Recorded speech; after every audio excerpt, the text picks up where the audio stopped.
I smacked my shin really hard today on a shelf when I was washing my car, and now it's got like a lump on it where it got hit so hard and it like swells up. It really hurt. Any lump enjoyers, welcome to GameList. That's going to be our intro. Yeah. I want to hear what everyone thinks about Kaulin's leg lump right now in the comments. Leave a 5-star review. Welcome to GameList. I don't know. After dark. It's kind of what GameList like. Unhinged. Yeah. If you're watching the video version, I'm sitting in like relative darkness now, which is how I want to do things in the future. Should I want to take. Could I turn down my light? Then I can sit in darkness. Do you like it more? Are you more comfortable? Kind of. Yeah. Yeah. Then roll with it, dude. Let's do it. I'm like purplish and you're bluish. It works. Our colors. Yeah, correct. It's not good. It's not a fun visual, but there's going to be B-roll. You know what I mean? We had a pretty professional looking podcast for just a couple of guys. Yeah, that's true. I think. Sounding. I don't know. If you listen to this regularly, this is going to be a slightly different episode because for the first time in 2.5 years of doing GameList, we missed a month. We missed a month, man. Yeah, we were busy. It was totally my fault. I've been very busy. It's okay. But yeah. Well, I guess I'll give the rundown of what I've been up to this past month. So let's see. Last episode we had was in March. So in March I had I actually don't remember what I said the last time we were recording, but I had match, which is where I got to see where I matched for residency. So I'll be working at a hospital in Memphis for the next year, hopefully too. I got engaged in March. That we knew. Yeah. Okay. I couldn't remember if that was there or not. Yeah, we had a segment. Oh yes, that's right. I remember that now. Yeah. But there's that, and then all of April I actually had to come back to school for a month, and we had the most intense prep month ever. Because after graduation we have to take boards to get licensed in each state. So we have to take clinical boards and law boards. So even though I'll be a doctor on Saturday, I won't be licensed and ready to practice until I pass those boards. So I came back, we had class 8 hours a day, 5 days a week, and had 3 to 4 exams every week. So it was a very busy month of me studying, and you'll see today, I didn't really play that many games, which was unfortunate, but yeah, I've been grinding. Well, the good news is for the last 2 months, all I've done is take naps and play video games.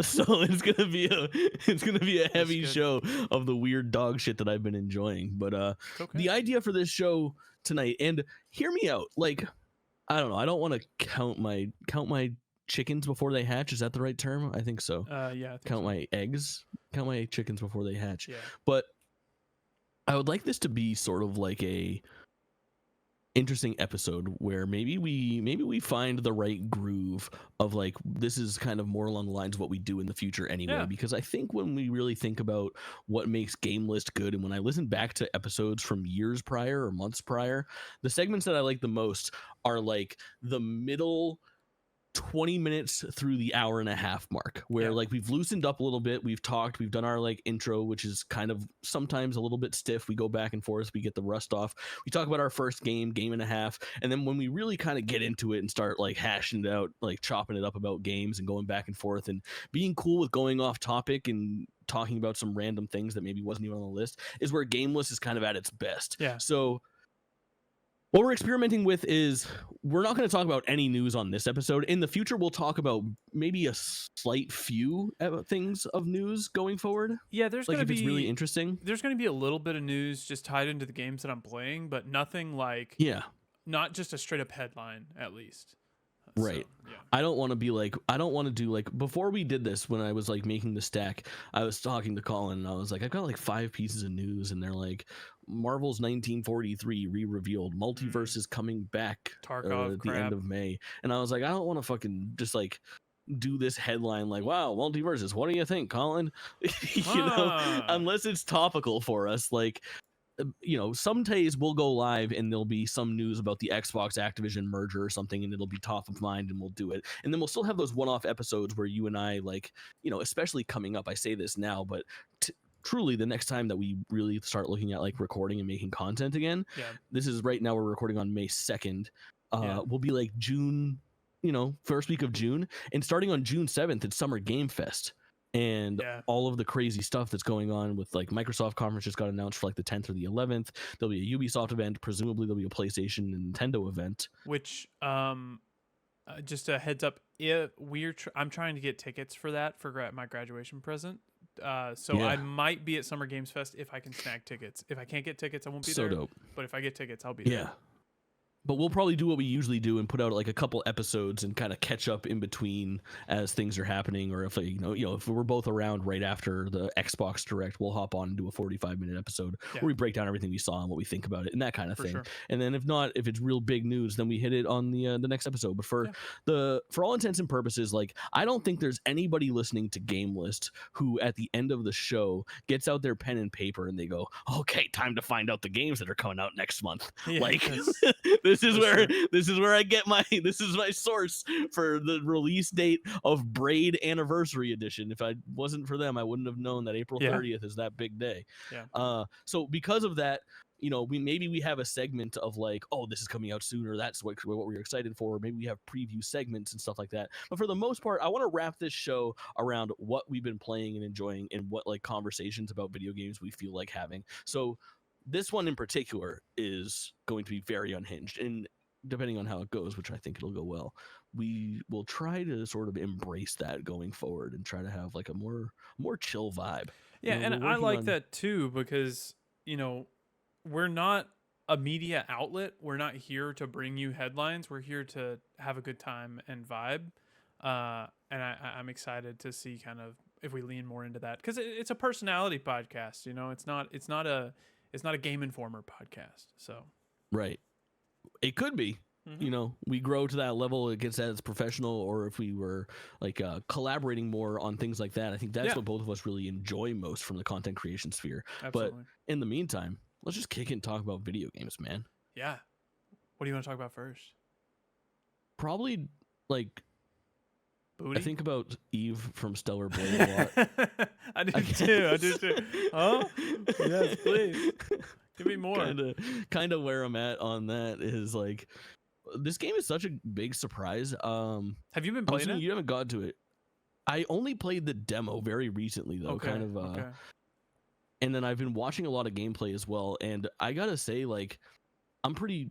We'll get into my Souls experience here in a little bit. I've been digging into something that I realized I left off of the stack, but I've been playing some Another Crab's Treasure as well. Let's just talk about both of those during the Stellar Blade segment. So I've been playing Stellar Blade and Another Crab's Treasure, and where I'm at right now is really in a weird place for Soulsborne games. So obviously, it's a loose fit for all of those. Like Stellar Blade is a really interesting one too. It's almost more like a Neo or like a.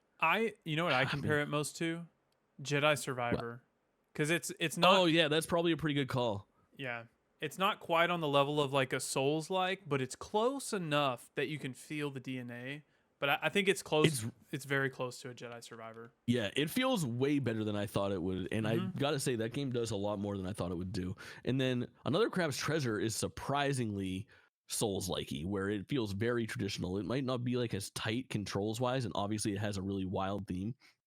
But I played both of those. And then on top of it, I have like this looming feeling. And you're more of a Souls veteran, right? Have you played all of them? Where are you at on those? Yeah, I've played almost all of them. I can't think of a single Souls game that I haven't played. So yeah. You played Demons, Dark 1, 2, 3, Sekiro, Bloodborne, Elden Ring. Yes, I have. I haven't played all of them to completion. I've played probably half of them to completion. But yes, I have played all of them. All right, so you're in. Yeah. I'm like nervous about Elden Ring. Really? And yeah, and I have been for a while. So I actually streamed like an episode of Elden Ring. I saw you streaming it maybe a week ago. And the idea was like, let me try to get back in and like reacquainted. And I feel like there's a lot of people that are doing this and kind of dealing with this like right now, is like this idea of like, fuck man, I haven't played Elden Ring in 2 years.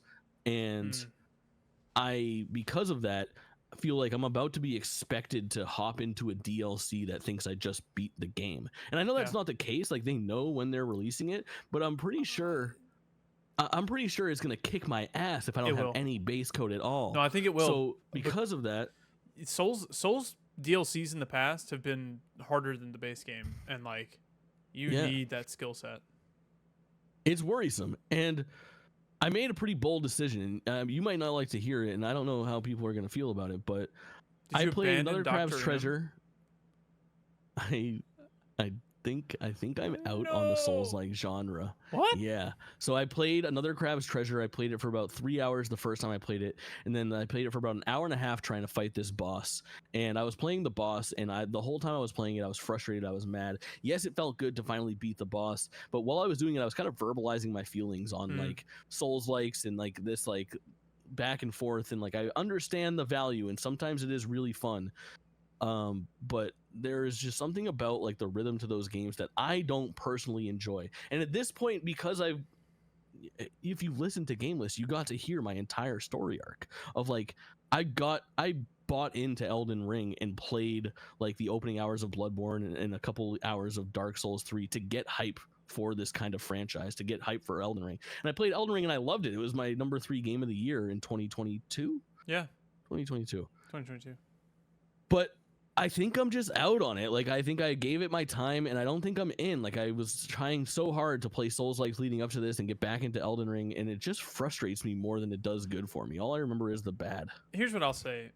I think that you can like certain Souls-like games and not like others. Like I don't like personally, I love Dark Souls 3. I love Elden Ring.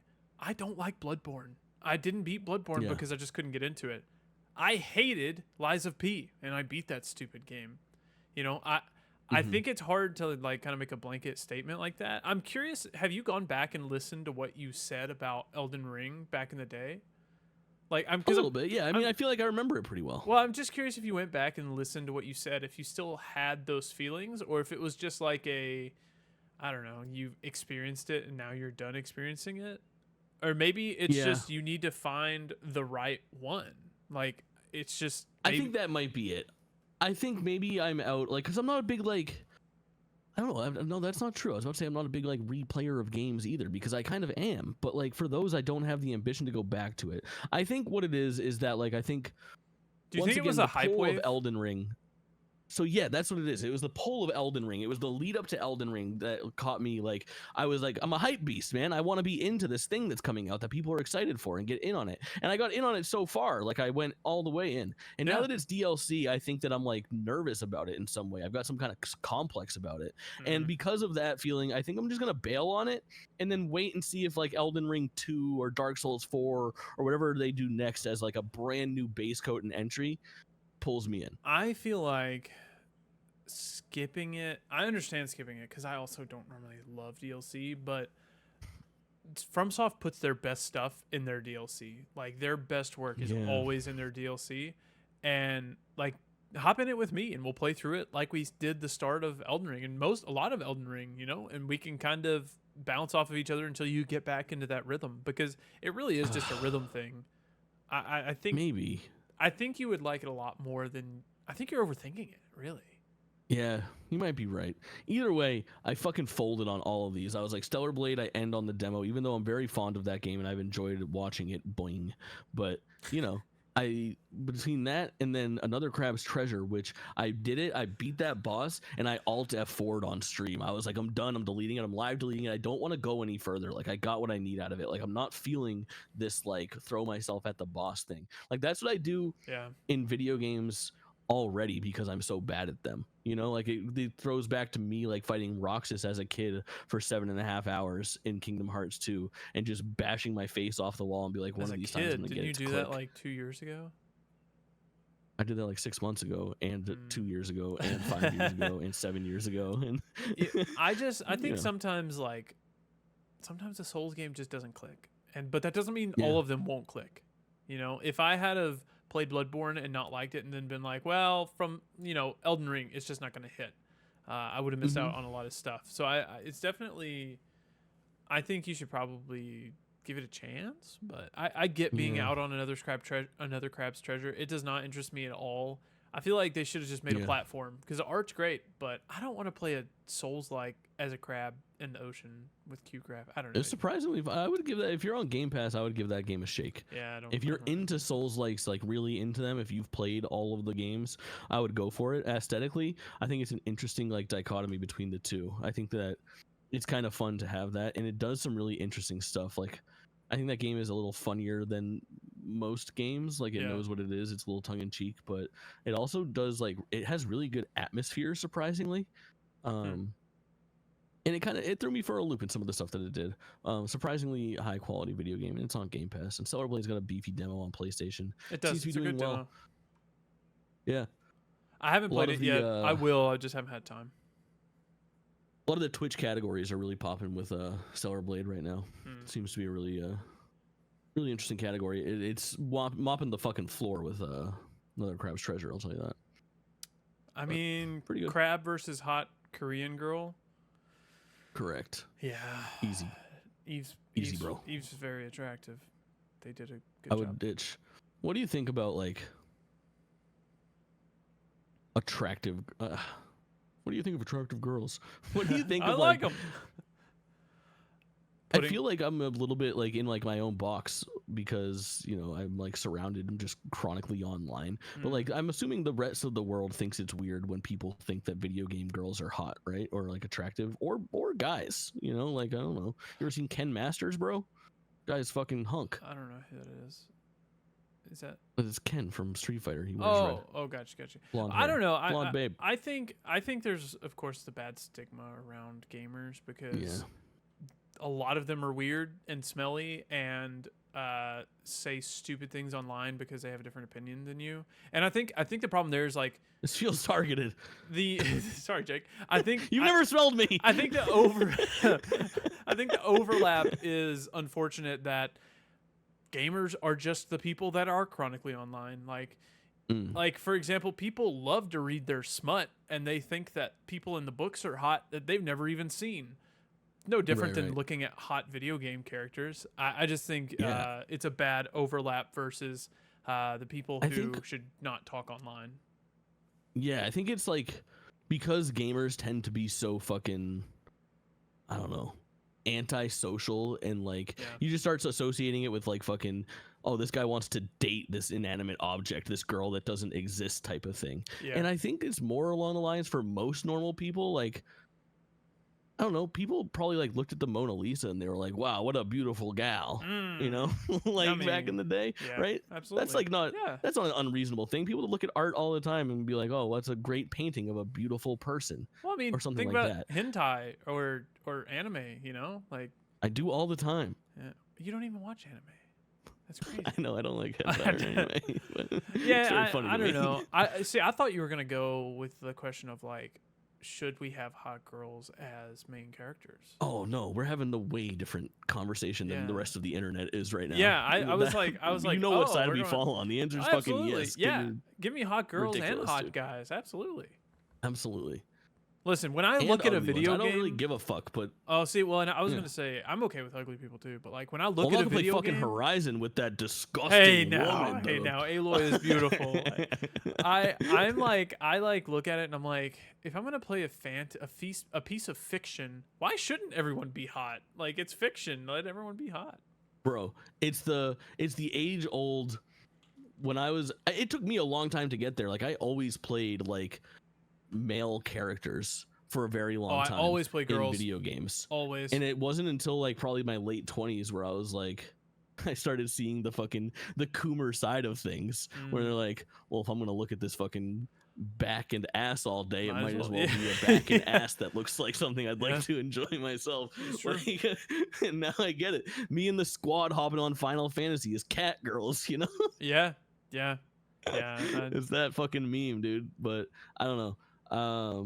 Speaking of cat, weird discourse online, so I figured I'd take it in a completely different direction. I do agree though. Like it's video game girls are hot. Stop trying to fucking avoid it because you agree and you think it's weird. Yeah, and stop complaining when they're hot but not showing enough. I don't know. There's some weird discourse on this game online that I'm not 100% up on, but it's weird. It's bizarre. Well, All right, Stellar Blade. yeah, good game. That's it for We Stellar think. Blade, We're Elden not Ring sure. DLC, and another Crab's Treasure. Yeah, woo. Although Anyway, quick aside, Eve, I do really want to play Wood. this game because it has a lot of I feel like you're Nier going to DNA. play this game. I will. Yeah, will. dude, the soundtrack is bonkers. It's so good. Yeah. Yeah. A lot of like female voices harmonizing over like light fantasy music. Yeah. 100%. That's exactly it. I've been watching this one girl stream it, and she's like a pretty like big streamer, like a couple hundred people at the very least in her chat.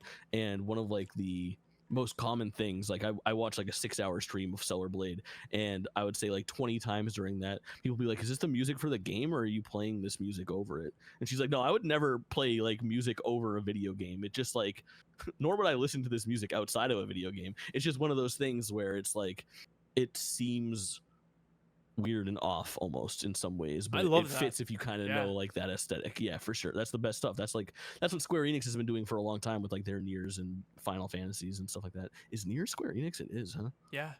Yeah, it is. It was Makes sense. what team made Nier? Am I dumb? I wanted to say Platinum for It's some old reason. boy, dude. No, it's not Platinum. It's this guy Yoko Taro, right? Yoko Taro. It's exactly who it is. Have you ever Yeah. seen the pre-order video for Nier Automata, or No. it might be for Nier Replicant, where he like gets on the ground and starts rolling around? See if you can find the video. We'll watch it together. Okay. Like, hey, you're looking for him wearing like that moon mask. Yeah. You know what I'm talking about? That mask. We'll see if we can do it. We'll just do it. Well, fuck it. We'll do it live.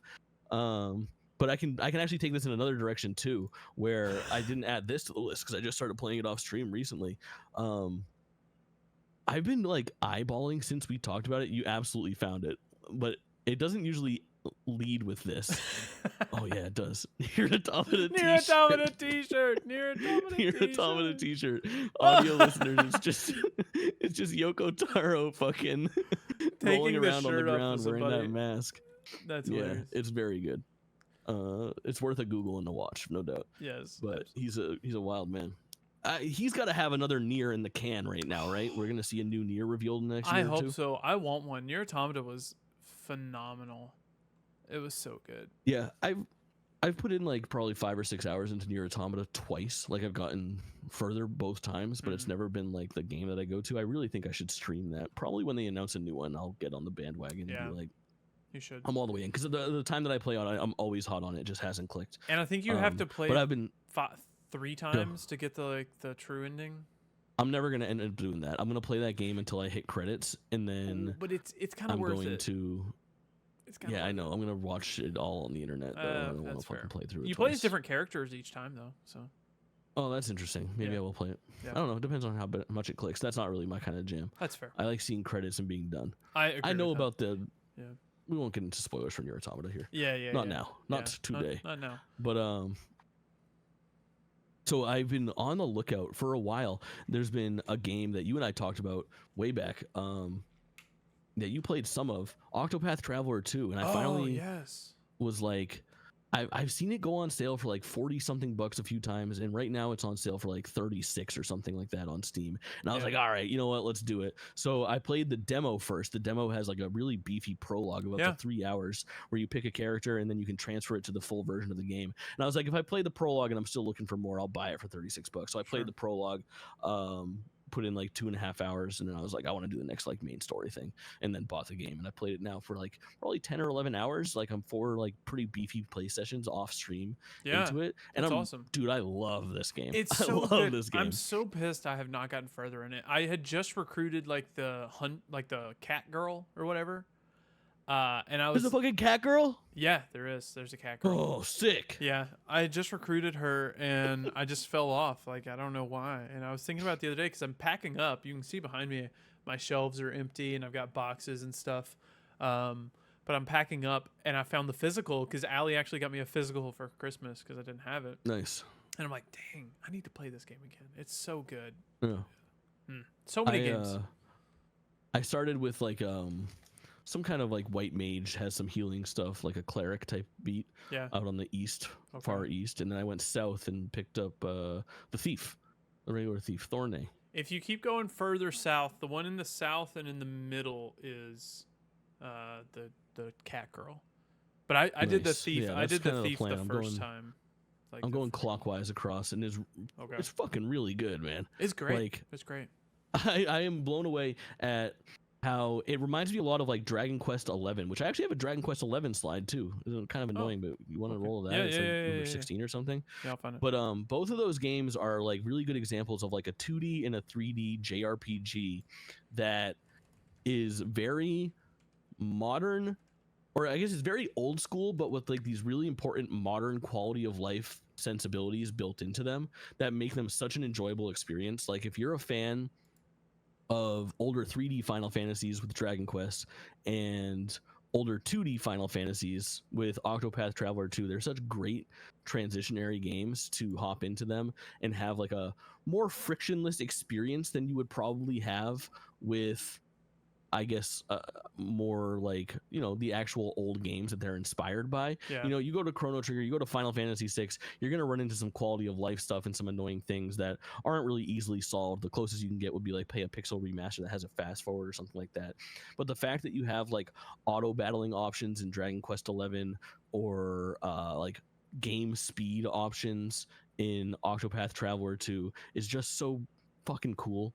It's really, really nice and like a good way to enjoy it. I started playing Dragon Quest 11 on stream randomly. Go ahead. Did you ever play Ni no Kuni? Those are games. Yeah, Wrath of the White Witch. Yeah, I own both of them, and I want to play them, but I've just never gotten around to them. I always associate Ni no Kuni to me are like the modern Dark Cloud 1 and 2. There's two of them. Okay. They're like an interesting styled JRPG that kind of have like a weird place and no, like, I don't know, they just have like a weird place in the zeitgeist, I feel like, where I just always associate those two together. Like the PS3 PS4 era is the Ni no Kuni 1 and 2, and the PS2 era is the Dark Cloud 1 and 2. Games that are better than they should be, both kind of different from one another, but also pretty much like universally underrated, but critically acclaimed for the most part. Yeah, definitely. It's very similar because they're kind of like different genres, but very similar to like Dragon's Dogma reception and stuff. How they're just a weird niche, like weirdo game, but everybody that plays them loves them. It's like a small percentage of like people's like favorite video game. Like there's just like some people that really love this shit for sure. Yeah. Yeah, pretty good, but both really good games. I started playing Dragon Quest 11 on like a cozy like afternoon. It was kind of rainy and shitty out, and those ended up being such fun like little streams because of the pacing of Dragon Quest 11, which you haven't played any of, correct? Correct. It's got kind of a beefy intro, but like the pacing of a Dragon Quest 11 or the Dragon Quest 11 story, outside of having some like big overarching story beats, is you kind of have this rhythm of you go to a new town, and that town is very like visually and aesthetically like distinct, right? Like you go there and it might be like a, what's a good example? Like a coastal resort town, right? You roll up to this resort town, and when you get there, there's something that associates itself with the main quest that you need to do. And when you get there, you find a townsperson that's having a problem.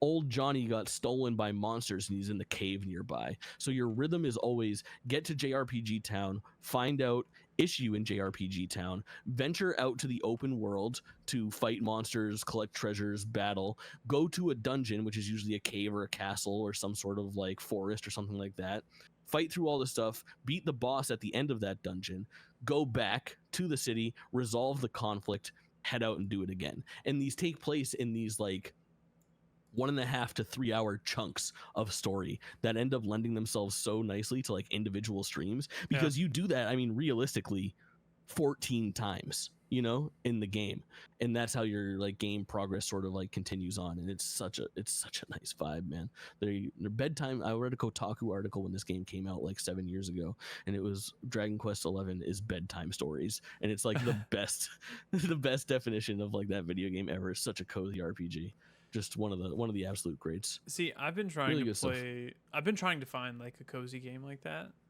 I started, which I think you also played, Dave the Diver. Oh yeah, I just started. Yeah, how do you feel about that? I Like, love it, man. I was really impressed with how much I liked it. I really liked it for like the first 2 hours. And now I'm Hmm. getting really tired because it's like, oh my gosh, I have to dive for 30 minutes to get to like Mm. progress anything. And I wish there was some way to like uh, streamline the whole diving. I don't like the diving. I think the diving's boring. But Ooh, I'm the other way around. I like the cooking and like Oh, the I hate that shit. management. I love the management We of should play the it together. We'll sushi. pass the controller. Honestly, yeah, because I'm like looking at it and I'm like, how bad's the platinum on this game? Because I have to look at that at all like every game.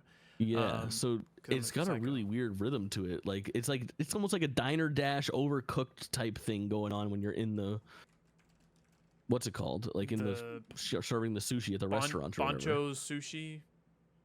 Right? Yeah, that sounds right. And then when you are diving, it's like a 2D side scrolling exploration combat Metroidvania. Fucking, I don't know. Yeah. It's a very weird video game, man. Like super unique. You don't mix up Dave the Diver with anything else. No, absolutely not.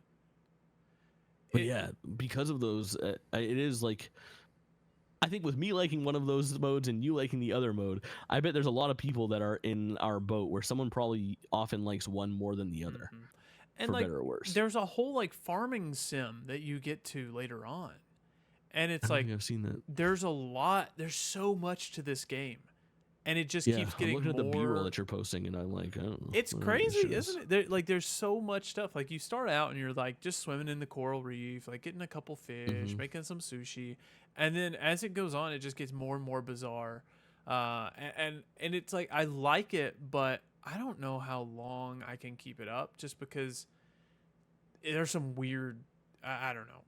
It's good. It's very cozy, very cute, but I feel like I need more instant gratification. But it's odd because this game is built for instant gratification. Like everything you do, there's like a little thing ticking up every time you serve stuff at your sushi shop. You see a little bar graph go up of your profits and stuff, and it's like, Right. oh, if I'm not getting exponential profit, I'm a failure as a CEO. I've got to Right.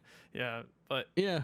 It's It's interesting. It hasn't really like called to me too much as far as like after starting it, where are we going with this or Yeah. anything. yeah, But I liked the time that I spent with it, and I could see it being like a game that I would need to find like a good rhythm in which to play it at. Like it feels like a good I play for an hour a night game for Yeah. a month type of thing. Put in 30 hours in Dave the Diver and then be done with it forever. and I think But I my haven't found problem is just that hour turns into one dive, and then you feel like you're not Yeah. making any progress. But Yeah. it's good. It's really good. I think my problem is it got hyped up too much on podcasts and reviews over this past year, and then by the time I finally got to it, I was expecting like this profound experience, but it's just a nice time. That's pretty much it. Yeah. Man. I'm with you. I'm with you on that. Yeah. Let's talk about Dragon's Dogma. Yeah. It's a Did you finish it? it's a weird one to No, did you? No, I haven't had a chance yet. Oh, dude, we look bad right now. We need to play a game. Next game we talk about has to be something that I finished. All right. Okay. Wait. Right. Yes. Okay. It's like, oh, I played the demo. Oh no, I quit the game. How far Oh, did you I get put in an hour Dragon's Dogma? I think you got Further than I me. thought I would get. I got like probably 10 hours in. No, more than that. Oh, okay. I'm probably like 16 hours in. Okay. I've got like 7 beefy parts that are all like 2 hours or more each. So I got pretty far. I got to like the second, pretty deep into like the second main area of Dragon's Dogma, or third, depending on how you look at Oh, it. okay. The city or the desert area. Desert area. Okay. Yeah. I just arrived there. Okay, cool. So we got a decent amount to talk about. Yeah. Where are you at on that game? Like, let me ask you straight up, where's it gonna rank on your game of the year? Like, if it continues with where it's at. Probably top 5 if it continues on Yeah. where it's at. I really like it. I like the slow paced nature of it. Just vibing with my crew, having like really crazy fights with these huge monsters. It's great. Part of me wishes I didn't spend so much time. I'm probably 20 hours in because I spent so much time diving deep in the first area. I think it's great a lot of the times, and then other times I think its quest structure could be a little bit more hand-holdy, because this game does not hold your hand at all, and it just says go there, and you kind of It's figure it so out. stuck up its own ass, dude. I fucking It's like very obtuse at times. I like this game a lot, Yeah. and then I also fucking like it's like I like this game more than I dislike this game, and I love this game more than I hate this game. Yeah. But I also really passionately fucking hate this game about like some really specific shit. Like it's such a weird video game, It is and I odd. think that it's like my biggest problem is that like, and I say this every time, is like this game's so stuck up its own ass. Like it thinks it's so fucking cool for not telling you where the quest is. Like, oh my god, Dragon's Dogma, all games should be like you. Oh no, this is not, it's for a certain type of gamer that's gonna really be paying it. Oh, give me the fucking option to just be like, where the fuck do I go? I'm lost right now, and Yeah. I'm frustrated. You have no mercy rule. You have no respect for your player who plays games at a different pace. The biggest problem that I had was like when I even dared to take like a 2-day break from the game to get in and then try to figure out where the fuck I was or what was happening in this quest or the other quest was nearly impossible, to the point of like, if I didn't have like chat that remembered or Yeah. like notes taken down or the VOD to go and review, there are things that I would just miss out on forever. And I know people are listening to this like, well, that's what it would be like in real life. No, in real life, I would walk into the bar and say, who saw the kid got abducted? Like, I wouldn't be like, I have to go listen to this conversation to see if anybody knows anything about the kid who disappeared. You know what I mean? It's a very like, it's trying so hard to be fucking immersive and cool that I think it loses out on a bit of like reality, and in some Well, ways it's punishing. that's kind of what, because a while back I predicted that this would do something similar to Street Fighter 6 on having kind of like a more simplified layout, optional layout to kind of help people get into the game initially. It does not. It doesn't hold your hand at all. And like one of my biggest complaints is I found out that if you progress the story, you can actually cut off and miss certain quest lines. So I was like, oh, I don't want to cut off those quest lines. Of course.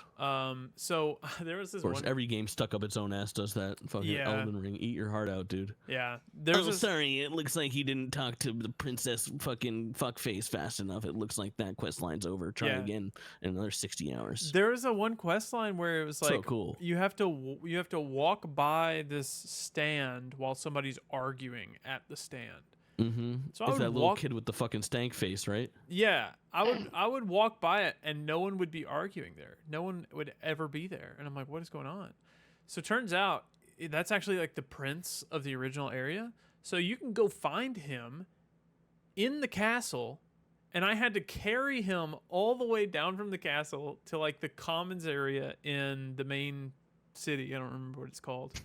I carried him all the way down, and you have to throw him very specifically at like the corner of the stand, and it will click and the cutscene will start, and then you can progress that quest. So I spent like how much Googling or YouTube video watching did you fucking spend? a lot. I was on Reddit a lot Yeah.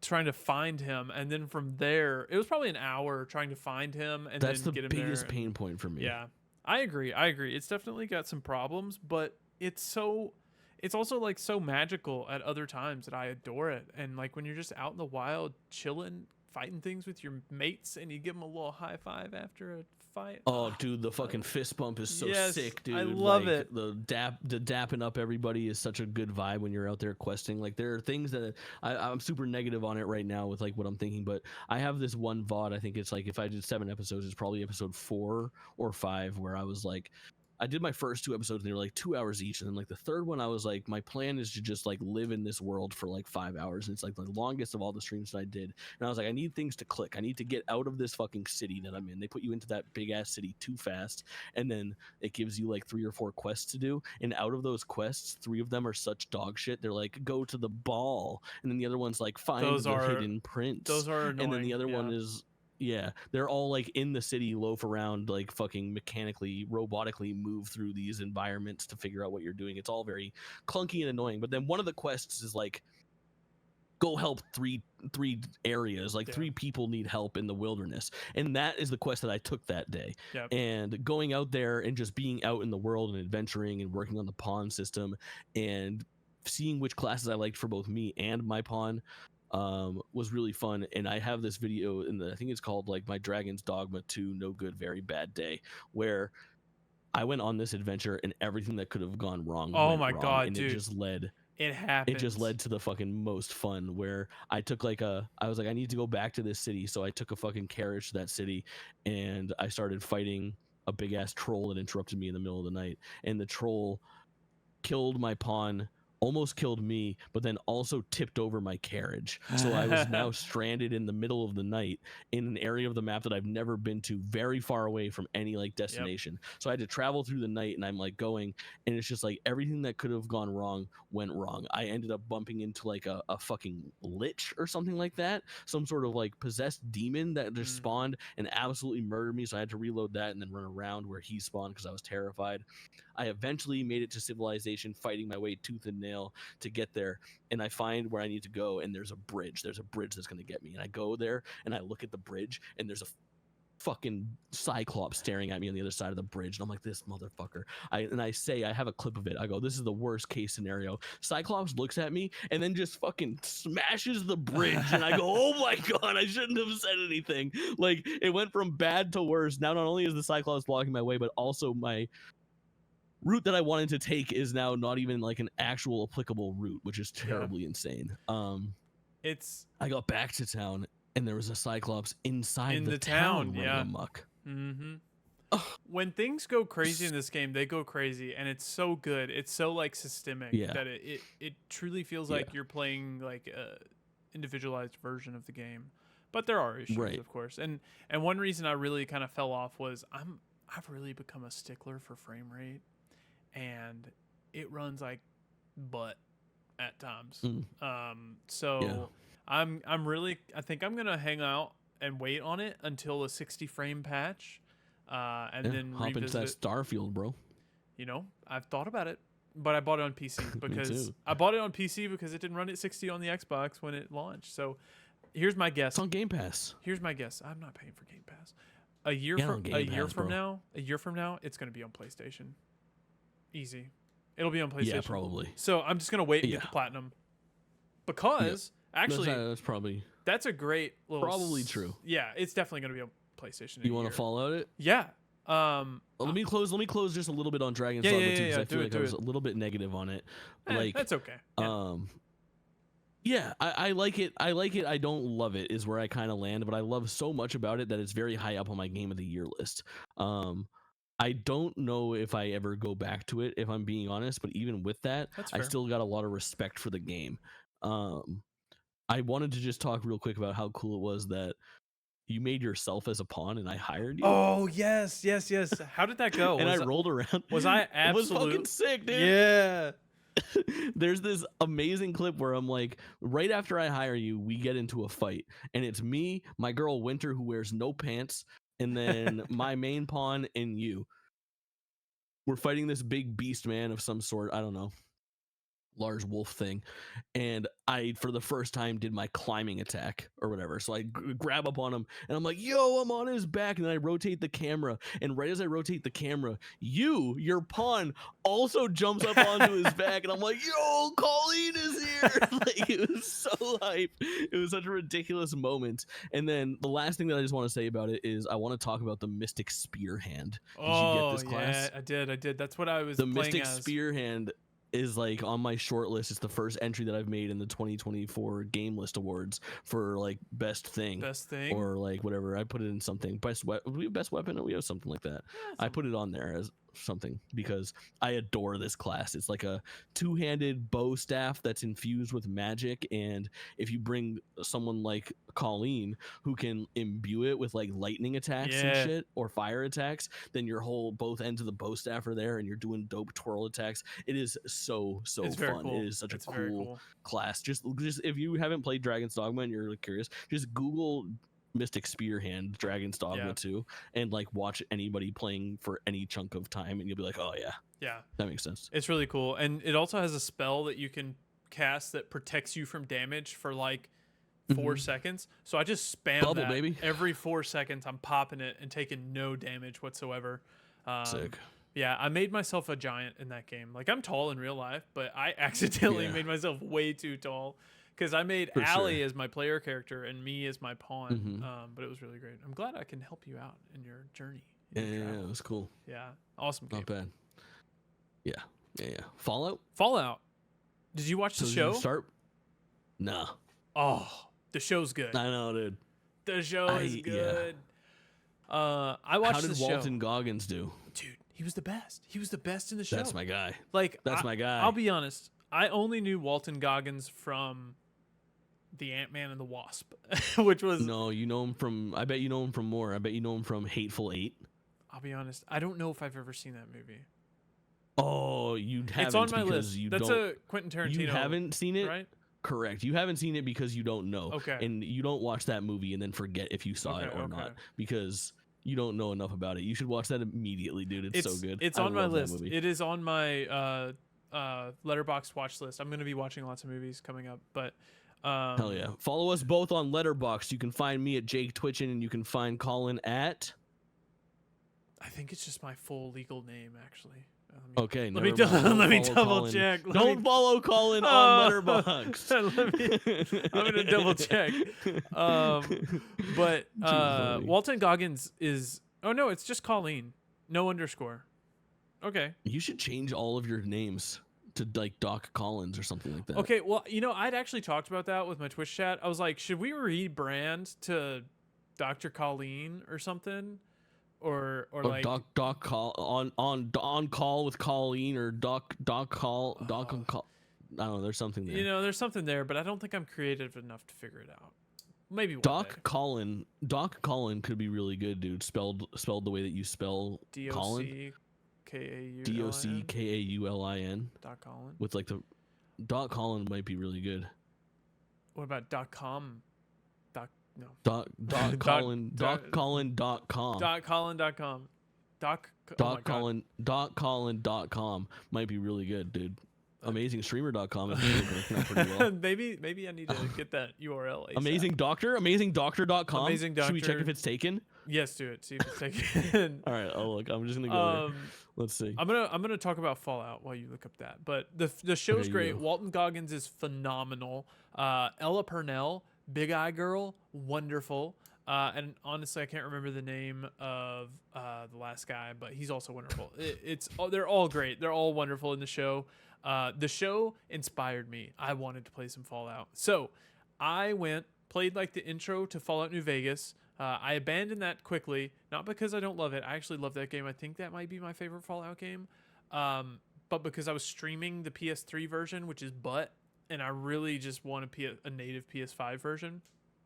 So I abandoned that, and then I downloaded the OG Fallout game on my Steam Deck. Okay, the OG. Good for you, man. Yeah. The whole world is playing Fallout 3 New Vegas and 4 and 76 right now. Good for you for going all the way back. All the way back. I went all the way back, played it for like 10 minutes, and realized, damn, this thing does not work on the Steam Deck at all. I need like mouse and keyboard. Yeah. I still have plans to play that. I want to play that, but Got it. All right. But then I joined the rest of the world, and I put 15 hours into Fallout 76, which I plan to continue to play, and then the Fallout 4 next gen version released last Thursday. Last Thursday was when I took my last exam for pharmacy school. I put 47 hours into Fallout 4 between Thursday and Monday, and got the platinum on that game. So I beat Fallout. How is it? It's good. It holds up. It's fun. Absolutely, dude. The next gen update's wonderful. It's a smooth 60 the entire time. I love Fallout 4. I think people hated on it way too much. But it's phenomenal. I played through. I didn't do the DLC yet. I've still never done the DLC. I think I'll go back probably in a year or two, just because I'm kind of burnt out on Fallout 4 right now. But it's awesome, and it's been super fun playing Fallout 76 with friends. Like I've loved Fallout 76. It's in a great state right now. AmazingDoctor.com is for sale for $4,000. So think about it. I'd say I'll pass. Is Amazing Pharmacist available? Ooh, it might be. I don't know. I would have to learn how to spell pharmacist. I think it starts with an F. But then also, for Fallout, I have played the opening hours of 4 in the past 2 years. Like in the past 3 months, actually. I was pretty recently, and I played it enough. I had a good session with it. I was like, oh, it's not so bad. I could see it being something I'm into. Now that I've played Elder Scrolls Skyrim, Elder Scrolls 5, and Starfield to completion and liked them. I was like, well, the only thing I'm missing in between those games is literally Fallout 4. Yeah. Like, I should hop in there and see if it's good. And I think I hopped off just because the next gen update was imminent. Yep. And I was like, oh, I'll go back to it then. And now the whole world is on it. It doesn't feel special anymore, so I don't want to do it. But I don't know. I don't have love for the franchise. It also seems like the show seems to be pretty graphic, which I don't always love. Like blood and can guts be type at times. Yeah. Yeah. But that's just how Fallout is. It's like sometimes body horror, but body horror comedy type things. Yeah, I know it's got the weird, like, tongue-in-cheek, ridiculous, nature to it. I don't know. It doesn't seem like not up my alley, but I don't know. You know me. I'm a stickler for theme, man. You need to watch the show. It'll sell you, I think. I think I should. I've heard really good things, and I like a show like that structure-wise. From what I understand, it'll probably be on my alley. It's on my list. It's on my list. It's tough for me to commit to a show. I've been watching a lot of movies lately. I watched The Fabelmans. You know that movie? It's Steven Spielberg, semi-autobiographical about like him growing up in school. Pretty good. I need to watch. I actually haven't watched. Oh, dude, yes, I watched Past Lives. It was an Oscar nominee. Did you cry? Oh my god, dude, that thing was heartbreaking, but it was phenomenal. Yeah. It was. If you haven't watched Past Lives, watch it. It's phenomenal. Wonderful, like cinematography. Very aesthetic the entire way. Great music, great story. Sad. That and Dune 2 are my two most recent movies, and they're both phenomenal. But, makes sense. Yeah, you need to watch the show. Watch the show. I know. I will at some point for sure. I watched. You saw Dune 2, right? Have we talked about that on stream? I don't think so. I don't think so.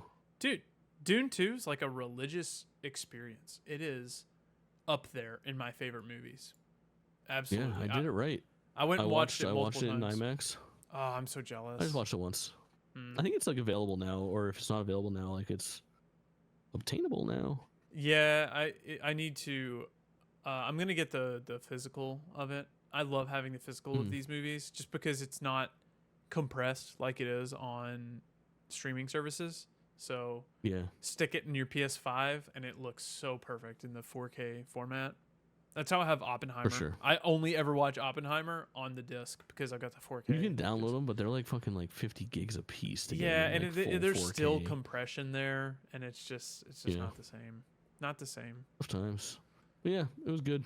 Movies are fun. Who would have thought? I think there's something to them. Lisan I think they might Al-Gaib. catch on. I actually put Lisan Al-Gaib as a tag in my streams on Twitch. What would you do if you had the voice? Oh, dude, I would tell my dog to shut up, stop barking. No, he doesn't bark. Everyone listening to this, pretend I have the voice. You have to do what I say. I would go Shit to your pants. I would go to McDonald's Shit and be your like, pants right now. give me an extra sauce. I need an extra sauce for my nuggets. I'm not paying. I said more barbecue. I'm not gonna pay. A whole bag. Give me a apple cream pie. A strawberry. Using the voice to ask McDonald's for extra sauce is fucking gold, bro. No, I need more sauce. That's a very good usage. Or like like if you get like a bad scoop at Chipotle. Oh like, god, more chicken. It's still stupid. Oh yeah, I think that's the right way to use the voice. I think that's exactly Using the how voice for little how stuff we like use that it. to just like enhance your quality of life for things with variability. Absolutely, I think is the answer. 100%. 1000%. Yeah, that's the move. Oh my gosh. Where do we go from here? I don't Super know. Princess Peach, a game Princess that I Peach. actually beat. Oh, did you finish this? You said it was kind of Yeah, good dude. last time. Yeah, this game is like my favorite, like 8 out of 10 video game of the year. It's a game that is greater than the sum of its parts. Like it has no It looks like a mobile game. standout. No. It's fully featured. It's very simple. It's like more so than like any other. Those were like contradictory statements. It's fully featured. No, It's mobile very games simple. are so complicated, dude. I go into new mobile games all the time and I see 17 different fucking currencies and fair. all That's this fair. like Yeah. intricate shit. I'm like, I can't fucking do this. This game, you play this whole game with 2 buttons and a control stick. It's awesome. See, that's why it looks like a mobile game. Yeah, They should put I get it it. on mobile. I don't know. it's fucking dude. It's so good. It's such a such an easy breezy and pleasant time, and What's interesting about it is that so Peach has like 8 or 9 different transformations. I think it's 8. I know it's 10. It's 10 different transformations. And the structure of the game is basically there are 3 levels for each of them. So you have the game is 30 levels long, and then it has 5 boss fights, and that's the extent of basically like the content. There's more you can do in the post game if you like 100% it and get all the collectibles and all that. But basically, like you're fighting your way up a haunted theater that has 5 floors, and each of the floors has 4 rooms, and it's one of the 10 costumes. And then in the basement there is like a final challenge room type of thing for all 10 of the costumes. So as you get to the top and you do both of like the costume quests for, we'll say, sword fighter Peach, then you go to the basement and you can do the third and final sword fighter Peach thing to rescue like the person that's stuck inside it. It's neither here nor there. What's cool is that all 10 of these transformations has its own like distinct visual aesthetic and gameplay gimmick, where like patisserie Peach, who's like kind of like a chef who makes baked goods. If you didn't know what the term patisserie was, I did not. Rotisserie chicken. Correct, you nailed it. Love Has like chicken. it's more like a collection of mini games where you're icing and decorating cakes or doing like almost like rhythm based timing gameplay to bake things. You have some things like Sword Fighter where it's like a hack and slash, or like Karate, which is a beat 'em up. You have Ice Skating Peach, which is probably my favorite one, where you're kind of like rolling around, ice on a platformer, like it's all kind of Sure. slippery and whatnot, Just but you you're doing like slide the way you tricks don't to want to kind of go. complete the levels. And then Mermaid Peach, which is really cool, where it is actually a rhythm game and you fly around and then your power of your voice can like extend in different directions. What is cool is that like none of those levels, tell me if this makes sense, because all of those levels they're only like 5s, 6s, and 7s, but none of them are a 4 or lower and none of them is a 9 or above, so together they all equal like an 8. It's just cool to do a bunch of different things in that video game, and none of them are like crazy or unenjoyable. I would say like the detective one is kind of interesting and different compared to the rest of them. You're trying to figure out like to solve a mystery, which can take a little bit longer, but for the most part they're all pretty strong. I like this little game, dude. Sure. It's high. It's in my top 5. It'll probably finish in my top 10. I don't see this game dropping out of it, and it's been harshly received, unfortunately. Well, I was gonna say, like, if it wasn't a Nintendo game, the scores would be lower. Just because, like, Yeah, for sure. If it didn't have Princess Peach in the title, yeah, if it was Princess Meep or whatever. if you put anything Nintendo, it's automatically gonna get like an extra point just because. I For don't know. sure. But yeah, I'm not interested. It's Never because will of be, like but- the visual aesthetic, which is like I honestly think, like I was about to say, it's Well, because, then why didn't Balan Wonderworld get the higher scores? Yeah, true. But it's a really weird game too. The people that developed it are the team that are behind like Toad's Yoshi's Treasure. Crafted World. No, Yoshi's Crafted World. Or maybe they do Toad's Treasure. I don't think so though. I don't know. But they do like Kirby's Epic Yarn and like all those games. Kind of like Nintendo's like B team, to be quite honest. I was about to say, yeah, the B But team it was really of interesting. Nintendo. The guy who directed it, the last fucking game that he actually directed, he's been working on all of those games since. But head honcho, he was working on Mystical Ninja Goemon for Nintendo 64, which is like a really weird video game from an established Did he, franchise like, on the N64 that I used to Go play. into hibernation after that? No, he was still working on those games as like producer, executive producer, okay. like contributing, but this is the first one that he's led in a really long time. And Interesting. Nintendo did their Steam like cagey shit where like they just put Really everything out didn't under the say it. moniker Nintendo. Yeah, You know, it's like if Sony Santa Monica put out God of War, but they only attributed it to to PlayStation Studios. Yeah, that's PlayStation really- Studios has put out, Sony has put out, Yeah, and then at the end you see the credits where they did that whole cagey thing, and they're like, "Oh, by the way, that was that's these very guys. odd. Sorry, it wasn't Miyamoto." It's very odd.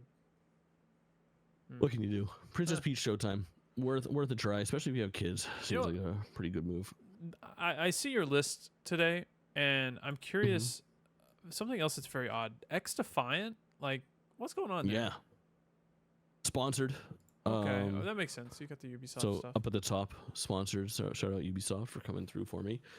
Surprising video game, man. Yeah. I've got some nice things to say about it, despite Okay. what you may think, because I was sponsored for it. Sure. What's interesting about X Defiant is that I feel like this game is like this like urban legend where, like, why the fuck isn't this game out? Right Yeah, now? I At mean, I this feel like point, it is- this time 2 years ago they were having playtests or something, like something crazy. I think like the that. only answer is that this game has to get shadow dropped at Summer Game Fest. Like it has to be, or out at like Ubisoft Forward or whatever that's coming out in like June. I think it's June 10th or something like that. Like this game is ready to go. It felt like I just played like the final tech test or something like that.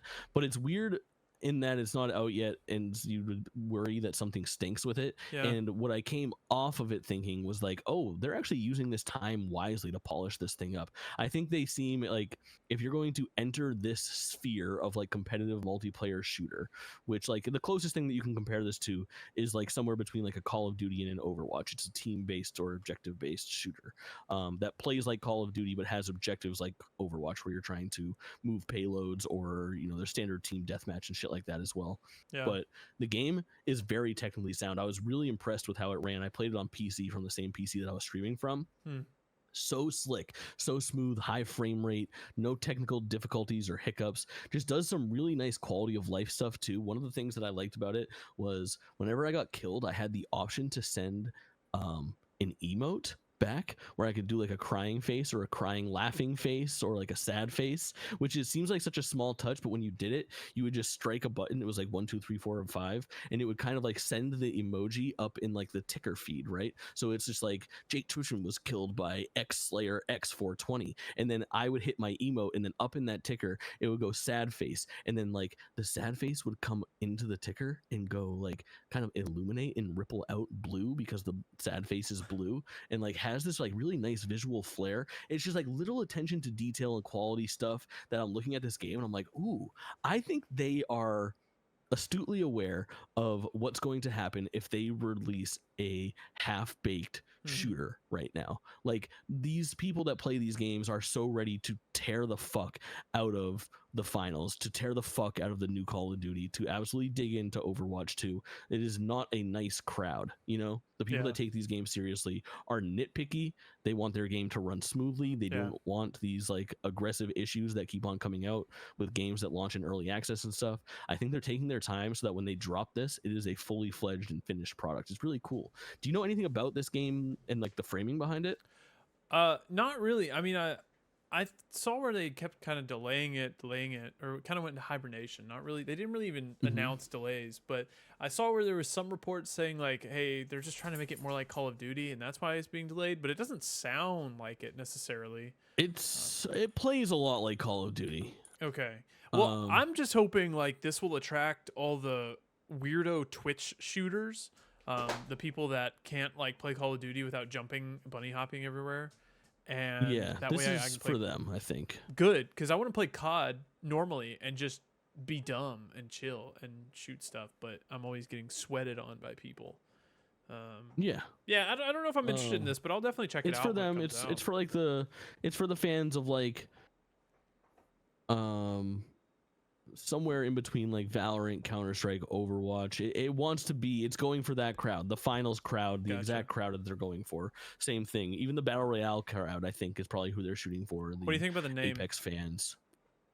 It's okay. I think they just dropped the X. Just call it Defiant. I think XD, if people would call it XD if it really caught on or something like that. Maybe. It's kind of funny. Yeah. I don't think it's too bad. I think that it's got like a nice aesthetic to it. The thing that we haven't talked about, and the thing that I think is maybe the coolest thing and maybe the most appealing thing to you, is that the game is like a Super Smash Brothers of Ubisoft properties. Secretly, it's so got like it's a class-based shooter, but everything is done with so I'm reading just like straight from the wiki right now. The setting of the game revolves around factions called Defiant. It's Phantoms from Ghost Recon, Echelon from Splinter Cell, the Cleaners from The Division, the Libertad from Far Cry, and then DedSec from Watch Dogs. And I'm assuming they can probably add additional stuff in there as well as they go. I would guess that like their season 1 plan when it launches is going to be like, here's our 6th faction, and it's going to be fucking the Ezio's from Assassin's Creed. I was about to say, they're going to add someone from Assassin's Creed. Season 7, the Rabbids. They're just gonna, oh my god, they're just going to run around with knives, and Rabbids got freaking wooden planks. But it's cool. Like, having the classes be drilled into that, I think, is a kind of a nice hook. Because those are nice franchises for the most part. Did you see where Watch Dogs is dead? Like supposedly like the series, like they're done with that franchise because Legions didn't perform well enough. Yeah, I'm sure it'll be back in 20 years. I hope so. I like Watch Dogs, although I never played Legions. I own it. I bought it when it came out, Yeah, but I never played it because I. Ubisoft could have a pretty big show this year. I feel like Yeah, they've got the new Assassin's Creed. they might have the Assassin's Creed. I would guess they're ready to at least show like a cinematic trailer for that Splinter Cell game that's been worked on for like 2.5 years. Yeah. Like it would be smart for them to like just do a CG trailer at this point. You know what's weird is they showed off the Rogue Prince of Persia game. Oh, dude, I'm kind of hyped. Yeah. It's bold though, right? Like it's very bold. I'm not gonna play it. Two 2D Prince of Persia games in 6 months. Yeah, I think they kind of hit different crowds because there's this one's the Rogue Prince of Persia. It's made by the people who made Dead Cells. I can't remember their names right now, but and then I guess it's like a endless runner. Like you just go until you die, evidently.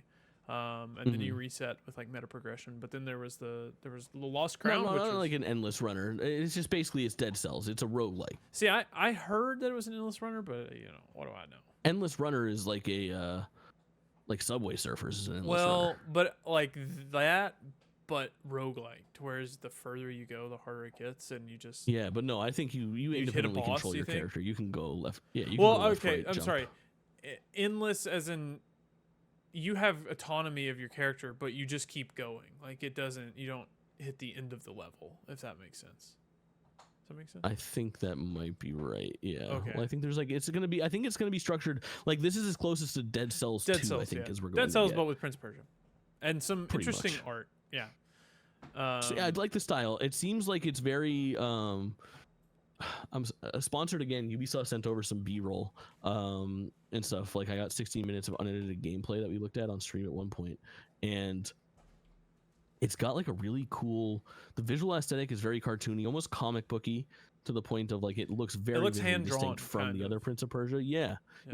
But also it's got like a rap like hip hop aesthetic to it. Like the soundtrack is super thumping and like rad, and I don't know. It's just got. I think this game is going to be perhaps a pretty big deal. I don't know. It's a tough call.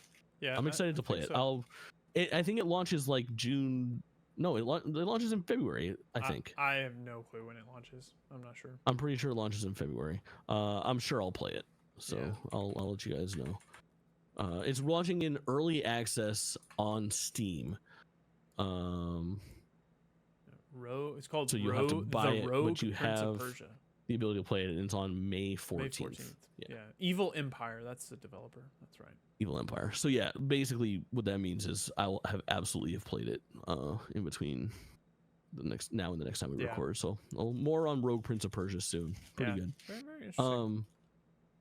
I wanted to go from Princess Peach. I know we ended up on X Defiant to bring up Stitch, dude. Yeah. Stitch. I am so obsessed with this game. You gotta find some B-roll. This for is it because it's so cool. This is oh god, what's it called? Picross. Picross, but with embroidery, right? Yeah, and for idiots. It's so fucking good. That might be my kind of game. Easy. Yeah. All right. So this game was shown. It was actually an Apple Arcade game, and I think it still is an Apple Arcade game. So you can go play it for free on mobile, and I bet it translates well there. But it came across my radar because of the Nintendo Indie Direct from a couple days ago, and basically it is a game that is very similar to Picross. It is a grid with numbers, but you are using your cursor to drag colors of yarn to fill these numbers. Kind of hard to explain. If you watch 10 seconds of any trailer or gameplay for it, you will understand exactly what this video game is. It is the chillest vibe that I've played in so long. I've been playing it on Twitch. I've done a couple streams of it, and they're very just like unhinged, basically just chatting streams, because I can focus on chat completely, and it's just playing like chill lo-fi music while I kind of mindlessly put colors together and track numbers. It is such a fun little video game. I don't have that much to say about it other than it is going to end up on my game of the year list. Yeah, like I'm pretty sure. I don't think I've added it as of like right this moment, but it would be in my top 10 for sure. Pretty high up. Stitch is really cool. If you're curious, if you like puzzle games at all, there's a YouTube video. Says Stitch full game walkthrough gameplay, all 77 puzzles, and it's 10 hours and 34 minutes of just people solving these puzzles. That's crazy. I've got a good VOD of it, like Stitch I bet if you Google Stitch Nintendo Switch or YouTube Stitch Nintendo Switch and scroll a little bit, you'll find my video. Like I bet it would be one of the top results, is my guess. Let's find out together. Tell me if it's in like the top 20. You You see my were stupid one. mug? Yeah, I'm looking. We got a sponsored 1, 2. You were 3, not counting sponsored videos. Yeah, Your boy. 2 weeks ago. Yeah. The first My hour bod of hit. Stitch. Okay, that's okay. You said the first hour of Stitch period is, but the I is not capitalized. Come on, man. Gotta fix that. But because the title of the game is Stitch period. Oh, seriously? Oh, I know like it's that. weird. I don't I like thought that. about that. It's like Thunderbolts. The I new should have Marvel maybe found a movie way has, to like, end the sentence with Stitch period, but and then capitalized, but it's one sentence where I'm referring to the game Stitch, which when you Google the game or trying to find it, it's Stitch period, Stitch period, not STITCH. Wow. I even misspelled Yeah. Stitch in the search bar and it pulled up. Huh. Hell yeah. Pretty cool. Yeah. Stitch. I'll play it probably at some point if I get it for free. Yeah. Really cool. Yeah. Where do you want to move on to? You want to do the Invincible? Yeah, let's talk about the Invincible. Can you explain it to me? Because I have no fucking idea what this game is. So the Invincible is a walking simulator type game, very similar to like What Remains of Edith Finch in terms of gameplay. Ooh. So it's not any like crazy gameplay at all. And when did it come out? Oh, I think let's look it up. The You talk, I'll look it up. Yeah, because I cannot type and talk at the same time. But it's based on a book by S. Lim. S is short for something. It was a Polish author in the 1960s. And it's pretty much you land on this planet, which I guess I'll say. I'll talk about the game more so than the book. But the game is you start out, you're on this like research crew of 6 people, and you've just finished your journey, your mission. So you hop into your ship and you come back home, and then you wake up and you're on this other planet that you're not sure why you're there. You're supposed to go back home, but you weren't. So what happens is you get I'll just give you like the first hour of the game because, whatever. You get a kind of new directive from your bosses or whatever to that you need to stop on this planet and check it out because the enemy faction is landing their ship there in 13 days. Their ship is called the Invincible, which is like this massive ship. So you go on and figure out, and there's some kind of freaky alien stuff. It's not scary in any means. Like it's not space horror. It's very like based in biology, and it's like highbrow shit, honestly. Because the author initially wrote the book. This game is a prequel to the book. So the book is you're a person who is on the Invincible, and you're coming to this planet for some reason. Because, for some reason, you're coming to the planet on a rescue mission to rescue your other ship called the Condor. And you find that out in the game, whatnot. So it's kind of hard to talk around spoilers, but like if you ever read the book or you're interested in the book, you kind of already know kind of what's going to happen in this game. But it's one of those really pretty games. You can tell just from the key art that it's a very like aesthetic game at times. It's not like a perfectly realistic version of what this alien planet would be. But it's very similar if you like Fort Solace, which I know you hate. There's dozens of you. Dozens. There's dozens. Yeah. If you like Fort Solace, or if you like What Remains of Edith Finch, or Everybody's Gone to the Rapture, or Deliver Us the Moon, it's very similar in terms of gameplay to those games. I'm actually going to pull up some gameplay really quick just so people who are watching can see it. It's published by 11 Bits. Go ahead. I was going to say, I like Edith Finch so much, and I'm so against all of those other games. I should really try some more of them. You should. This one's really cool because it's very much what someone in the 1960s thought the future would be. So there's flying saucers, and the ships look like these crazy, like humongous spaceships from the 1960s.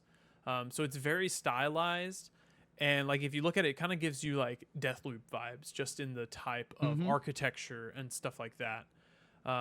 So it's very, very stylized. It's not like it's not like Halo spaceships. It's like almost like Fallout vibes in terms of pre-war Fallout. Or Starfield. A little bit Starfield. Not NASA core. no, not more. even Starfield, because Starfield's like what we think the future is going to be now. This is what somebody in the 60s would have been like, oh yes, this is Okay. Russian like cosmonaut designed suits and stuff like Star that. Wars shit. Yeah, kind of. Yeah, it is very, very cool, and I'm doing a really poor job of talking about it. I feel like, because it's one of those games that's That's okay. it's an experience more than anything. I can't really brag on the gameplay because all you're really doing is walking and interacting with things in the environment, but it's the story that really draws me in. And also, I was really just wanting a very short game that I could play and complete and mark off my backlog. So that's what this was. I got 2 dates for you. Came out in November of 2023, The Invincible. Okay. And then also, I got a message from my buddy. Shout out Loa McLoa from chat. X Defiant launches on May 21st. They announced the release date while we were recording. Oh, seriously? That's hilarious. Yeah. So in between now and then, that seems like a game that you should absolutely. It's free to play, you know. X Defiant. Yeah. Yeah, I'll check it out. Hop in and we can both have a hands-on, maybe a fun like game to play on stream or something for us both. Yeah. Yeah, I'll check it out. I'll check it out. That's cool. It was like April 20th was the thing, and then a month later the last tech test, and then a month later it comes out. Right there, it says the fast arena shooter you've been waiting for. Arena shooter is how they're quantifying it. Arena shooter. Like a Halo or something like that. Interesting. Call of Duty at its purest back in the day also was an arena shooter, one of those smaller maps. I do like smaller maps. Don't we all? You want to talk about small maps? Well, I've got a big map for you that you could find in Tales of Kinzara Zao. How you feel? Kind of goes on. Oh, I feel okay. I feel okay about this game. I think this game's got a lot of heart. I think it's very cool. This is the game that kind of looks like Prince of Persia: The Lost Crown. Colin, pull up the information on the name of the studio and the name of the guy who made this video game. We've talked about it on stream already, or on this very podcast already, because I played the demo and I was really hot on it. But I played the full version of the game. I got about 7 hours in and fell off, similar to Prince of Persia: The Lost Crown, to be quite honest. Oh, you fell off? Higher up on my Game of the Year list, and you thought it's Metroidvania, man. You know, they click or they don't click. Yeah. You got to be in the right mood for a Metroidvania once it starts to really like rear its head at you. You know, you got to make sure that you're paying attention, checking your nooks and crannies in your corners, and backtracking and doing all the shit that you're supposed to do. I'm not always very good at that, so I fell off. But I think this game does some really interesting stuff. It's a game about grief. It's kind of centered around the death of our main character's father and how it affects him and his family and his heritage, religion, culture, the whole 9 yards. Yeah. It's got some clear like African influence, like Black Panther. Almost takes place in like a not quite like Wakandan type thing, but it has that same sort of like spiritual connection to the world that you would find in that visual aesthetic that they clearly share as well, going back there. But really, really fun and interesting game. The main mechanic of its gameplay that I liked a lot is that there are 2 basic combat modes that you have that are represented by masks that represent the sun and the moon. So your moon mask is more of your like projectile attacks shooter, think more of the Metroid side of Metroidvania, and then your sun mask is like a hack and slash, think more of your Castlevania side of Metroidvania. So you toggle between those using left bumper, and that's how you attack enemies that might be weak to moon or sun or vice versa, and makes for some really interesting gameplay, which is pretty fun. Yeah, the studio developer, or the studio founder, I guess I should say, Abu Bakr Salim. He's most known for, I would say, Basim in Assassin's Creed Origins, but he was also in Raised by Wolves. And I thought he was Bayek. Did I say Basim? Bayek. Yeah, sorry. I'm getting my... It is Bayek. Okay, yeah, yes, from Bayek. Origins. You're right. Bayek from Assassin's Creed Origins, and then Informer, Raised by Wolves, Jamestown. But it turns out, so the studio is called Surgent Studios. He's gonna be in House of the Dragon season 2. Oh, is he really? Yeah, isn't that sick? That's this summer. I can't wait. Yeah, it's gonna be sick. That's awesome. He seemed really cool. I met him very briefly at Game Awards. Seems like a super dope guy. He makes the rounds now. I saw him on Kind of Funny hosting Kind of Funny Games Daily not long ago. Yeah. He was really good there. Yeah, so Surgeon Studios, it looks like a studio, like a mixed multimedia studio. Like if you go to their website, they pull up like film. It says storytelling across film, TV, games, and platforms. So they do like a little bit of everything, but this is their first game. So Sick. I'm definitely interested to check this Very game cool. out. I downloaded it, PlayStation Plus. Yeah, That's PlayStation dope. Plus, cool. Yeah. But it's probably going to be a little bit until I check it out because I can only do like one Metroidvania a year. Like I can't do that many of Yeah. them. I think what's nice is that this one is a little bit more reasonably sized than Prince of Persia. So this is a $20 video game at retail, free on PlayStation Plus if you have premium or extra, and then also the like entry week on sale price was already 10% off, so you can get it for $18 on the Yeah. platform of your choice, which I think is nice and speaks not to the quality of the game but to the length of it Yeah. and like the scope of it more than anything else. I'm pretty sure you can roll credits in this game in less than 12 hours universally. Oh wow. Which is a much better bite-sized, chunk than some of these bigger, more expansive ones For sure. that have come out recently, which is nice. But yeah, really cool game, really cool guy. Glad to have jumped in and supported it, and I think worth a click. Yeah. Without a doubt. Mm-hmm. Played Sandland. Yeah, I heard it's Just played the demo. Yeah, pretty average, but I feel like sometimes average is nice. It's Akira Toriyama, so it kind of works well with like the man. You know what? We've been good with our transitions and just moving from like thing to thing, but there are so many things where I'm like, shit, we should have talked about Sandland right after we talked about Dragon Quest. Well, I thought about talking about oh shit, we should have talked about Tales of Kanzara right after Prince of Persia. Yeah, for sure. Deliver Us Mars should have come right after the Invincible, but we'll get there. Yeah, we're vibing today. We're chilling. We are vibing, which is nice. But Sandland, really cool visuals. The art style is obviously fucking insane. Big emphasis on like, I don't know, you kind of like throw your vehicle out like a Pokeball, and there's 3 of them that I got to experiment with. It was like a motorcycle, a tank, and then like a fucking mech.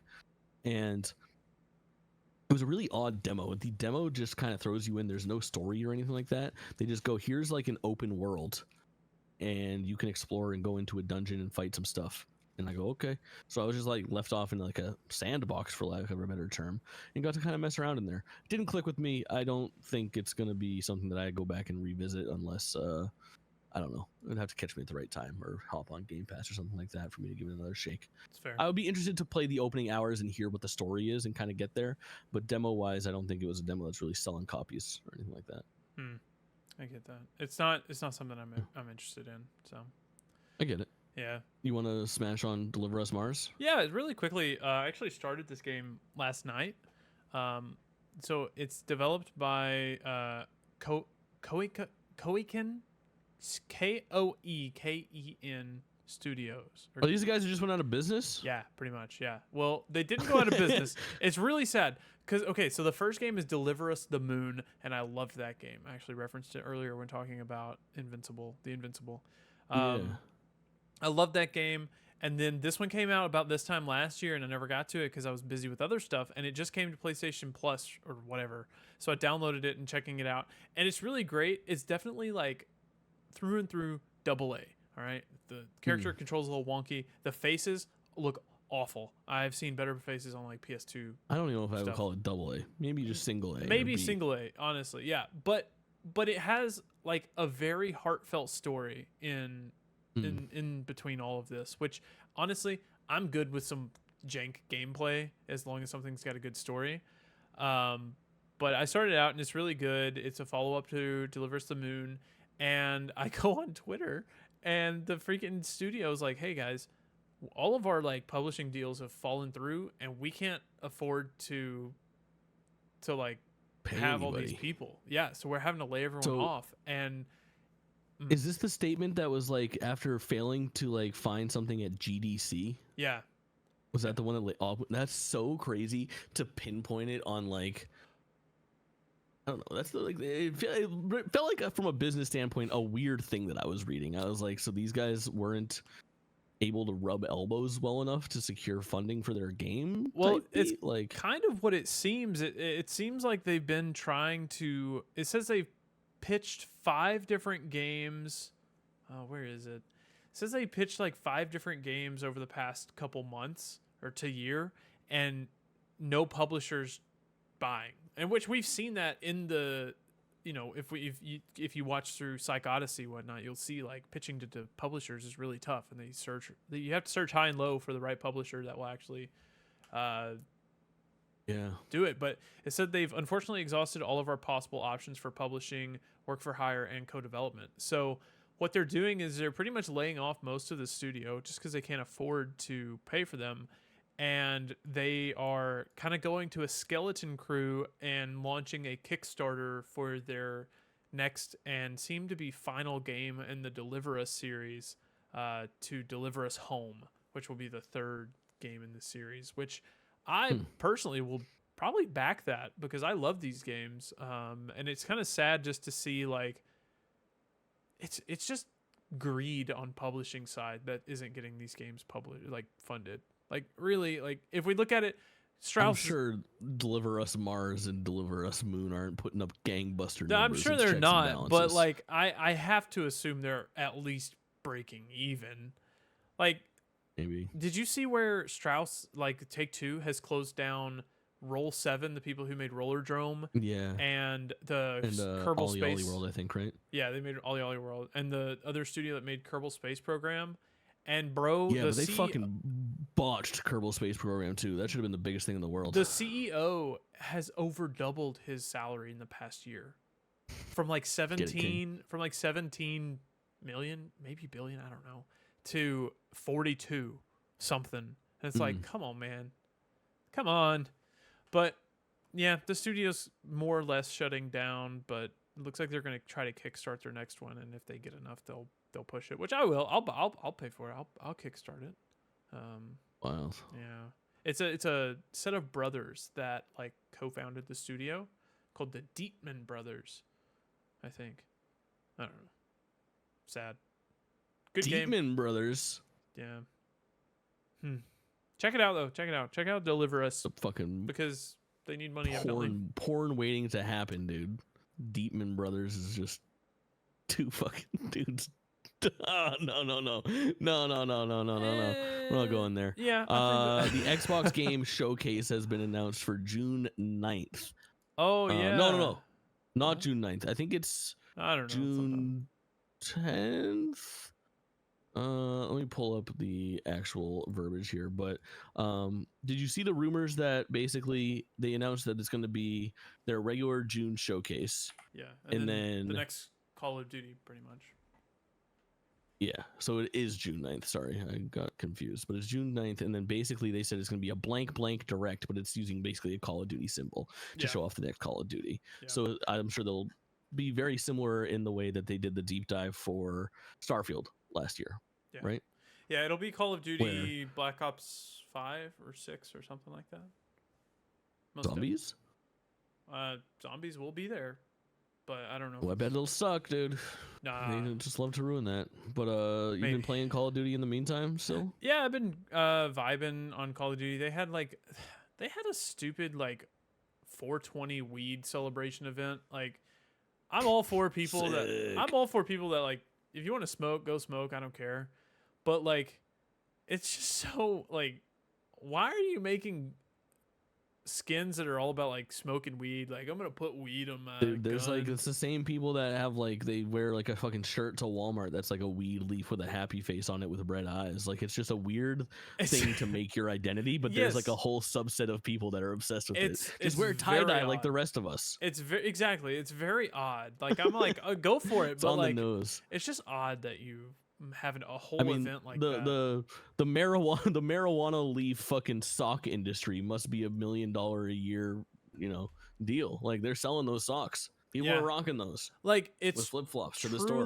Truly mind-boggling. Buy wraps. There's actually dog toys that are. It's like a dog toy where you can roll a joint for your dog, and like, I'm like, why do you? Okay, whatever. But anyways, I hopped back into COD, and that was going on, and I was just kind of vibing because it was this past month I've been very busy, so I was looking for a game that I could just like spend 20 minutes on each night. Nothing crazy, just something before I went to bed. So I'd hop in, play a couple matches, and I got banned from COD. Like, I wasn't expecting that. Dude. Yes, dude, I got banned. I don't know. I didn't do anything. I got banned, and it was shadow banned technically, but I logged in, and I'm like, man, COD sucks now. That's so fucking funny, dude. Every lobby's full of cheaters, dude. I was getting like shot through the walls and everything. Just horrible cheating. And like people were DDoSing lobbies and everything. And I looked it up and it turned out I looked up my account on Activision and it said you're currently banned. You are not available. Like this is not eligible for an appeal. And I was like, what the? Why? So I got banned, and evidently people in the lobbies were like, yeah, if you get like 5 reports, they're gonna shadow ban you and stick you in lobbies with cheaters. And I could not figure it out, but finally, after a certain amount of time, it went away. But it was just miserable trying to play with those cheaters for a couple days because I couldn't do anything. I'd log into the lobby. Wow. I would log into the lobby. Yeah, Got you. Yeah, I would log into the lobby and be sitting there for 20 minutes waiting for a match. And then when I got in the match, I would go like 1 in 50 from all the cheaters. But yeah, it's fine. Whatever. Call of Duty's its biggest problem, in my opinion, the battle pass takes way too damn long. That battle pass takes forever to grind through. You know what battle pass is perfectly optimized? Fortnite. Fortnite, bro. I'm a fucking Fortnite gamer. Totally agree. Mm-hmm. It doesn't take too long. It's just have you grinded out all the Avatar stuff, right? Yeah, I got Appa. Did you glide there? Did you buy like Toph and Katara and whatnot? No, I don't really have much love for Avatar. Oh, really? I only watched the first episode. What? Yeah, it was like, yeah, It came out like when I was like already like it came out at a bad time for me. Like I was like 13 or 14. Like I was in the business of throwing away Pokemon cards and realizing that I liked women a lot. You know? Yeah. Trying to be cool. I had like a really funky like 13 through like 18, like until I realized I was like, oh, I should just be myself and find people that like that. I just wanted to like, you know, Avatar is like foundational. I wasn't watching cartoons at the time. Avatar is like, yeah, there's a lot of people in this. Absolutely. I have a Katara, Aang, and Zuko statue that I have up on the back normally. So I went through and I bought Zuko. I got Aang. I got Appa. I got Korra, yeah, was there. So I've got all those, and I'm so happy about it. But it's really cool. The waterbending goes hard. The game is good. Waterbending is disgusting. It's the best weapon in the game right Absolutely. now. I've liked the event. I think that the like actual event replacing the pacing is always so good, where they do like they have the season, which we talked about the season when it started. We were doing like the Greek mythology, and we were throwing like lightning bolts and fighting Hades and stuff. And that element is still there, but a lot of those like big mythic weapons are replaced with the Avatar themed stuff, which is firebending, waterbending, airbending, whatever, earthbending.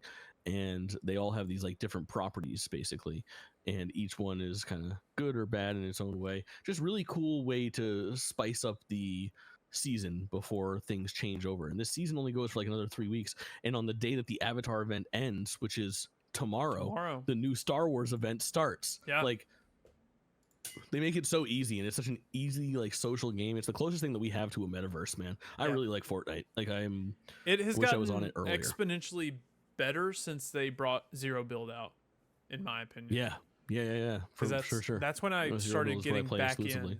Was it Zero Build? So it's awesome. Really good. But yeah, I've been playing a ton of Fortnite. I play with like different sets of homies. I got like a duo that I play with all the time. We just go and pop fools on like a every other night basis, and I play with like the fellers probably like once a week or once every couple weeks at the very least. And then when I'm really bored and I'm just like doing I don't know, you're not as bad as me, but I have like this like stasis that I go into like once or twice or like 4 times a week, where I just sit at my computer and look at all my launchers and games that I own and systems and things, where I'm just like, what do I play? And then I usually land on like Marvel Snap or Fortnite, like, and that's just kind of what I do for like an hour until I want to go do something else or go to sleep or something like that. And Fortnite's just such a good option, man. It's game is so good. So healthy. It's a great game. I absolutely love it. I still do Fortnite Festival every Friday. I break out my drums and rock Fortnite Festival, which is cool. It just got its big update with Billie Eilish. What were you gonna say? I was gonna say, did you pre-order that guitar? I did, yeah. So I got it like on a weird point in the guitar. Like I missed the first batch of pre-orders, and then I was able to get in on launch day. They put up some more guitars, and I bought it through Amazon. I got the Xbox one that works on PC as well, which is really important. And it's like I ordered it. When I ordered it, it was already like the status was like out of stock, but you can buy it now and we'll ship it when it's ready Yeah. or something, where it was like a little flux status, and then like 10 minutes after I bought it, it was like out of stock. Yeah. So I've just had it in my Amazon purchases, like they haven't taken my money, and it's just like, we'll send you an email when the item's ready to ship, and I'm like, fuck, now I've been working at this thing for 2 weeks and I feel like they're just going to cancel it, which really sucks. I was hoping it would resolve itself quicker, unfortunately. So yeah, the answer is kind of yes. I'm trying to get my hands. It's called a Riff Master. It's really nice, $130. But in the meantime, I've got the digital drum kit. Yeah, that's nice. It's cool. It's got like a fucking control stick on the back of like the neck of the guitar, and the whole thing folds down. It's a high quality product, no doubt. I play like and it's from the team that made the Rock Band 4 guitars. Oh, the PDP? Is that them? Yeah, I think so. Yeah. I play Fortnite Festival maybe once a month. And I always have me and Allie will like queue up and play like 4 songs. Yeah. And it's great. But then when I go to hard and it adds like triangle in, like when it adds like on the controller and stuff. I think that's expert. Miserable. That whatever difficulty it is miserable because I mess up. I cannot get it in my head. Like, I don't know. It's janky with the 5 for sure. I can do it on keyboard, no problem. On the drums, it's really hard to do 5 because when you do 5, it's basically like trying to do like the regular drum setup, but because there's no bass pedal, it goes like, do you remember how Rock Band did drums, where it was just four things, and then there was a big line that went across all 4 things, and the big line across the 4 would be doof, doof, doof. That's your bass pedal. So you would use the pedal to actually press across, and then you'd have the 4 like drums basically that you would hit. And because that doesn't exist in Fortnite Festival, there's no optimization for drums. You just get that 5th thing, and your far left pad becomes your bass pedal, or what's supposed to be your bass pedal. And my fucking brain can't comprehend it, dude. Like I'm looking at it, and it just looks like guitar notes. And like when I see left, to me the far left means hit left pad, and like I just can't do it. So everything is just kind of a little bit broken. So I don't even play on extra. I play on hard for drums right now, but hopefully they add support, because they did add actual retail controller support for the Rock Band 4 guitar and the Riff Master, which are both nearly impossible to obtain right now, and apparently it's a little janky, but hopefully they fix that in the near future. But Billy's in there, and I'm riding that pass, baby. Yeah, Billy looks cool. It's cool that they have, I don't know, I think it's cool that they have 2 different battle passes. I think 3 now. They're about to have the fucking car one? Lego one as well. Oh, Lego one. No, Lego Fortnite gets a Star Wars battle pass of like different, like you can get like a Mos Eisley Cantina and that's different crazy, like dude. That's so weird. Yeah, and they're tiered up nicely too, so that like there's going to be a really crazy rotation of like, if you're in on the Fortnite ecosystem, there's going to be a battle pass for you, probably refreshing or ending or having some kind of like events like every other week. Do you do Fortnite Crew?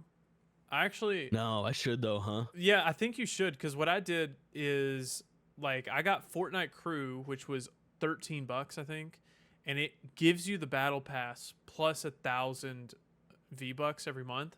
So I just paid $13 to get the entire battle pass and the Zuko skin. But like, what if it does the battle pass, but I'm paying every single month, and the battle pass is 2.5 months long? Am I not paying like $30 for a battle pass? Well, you're paying $30 for a battle pass and 1,000 V-Bucks every month, plus the extra skins that they have in the thing.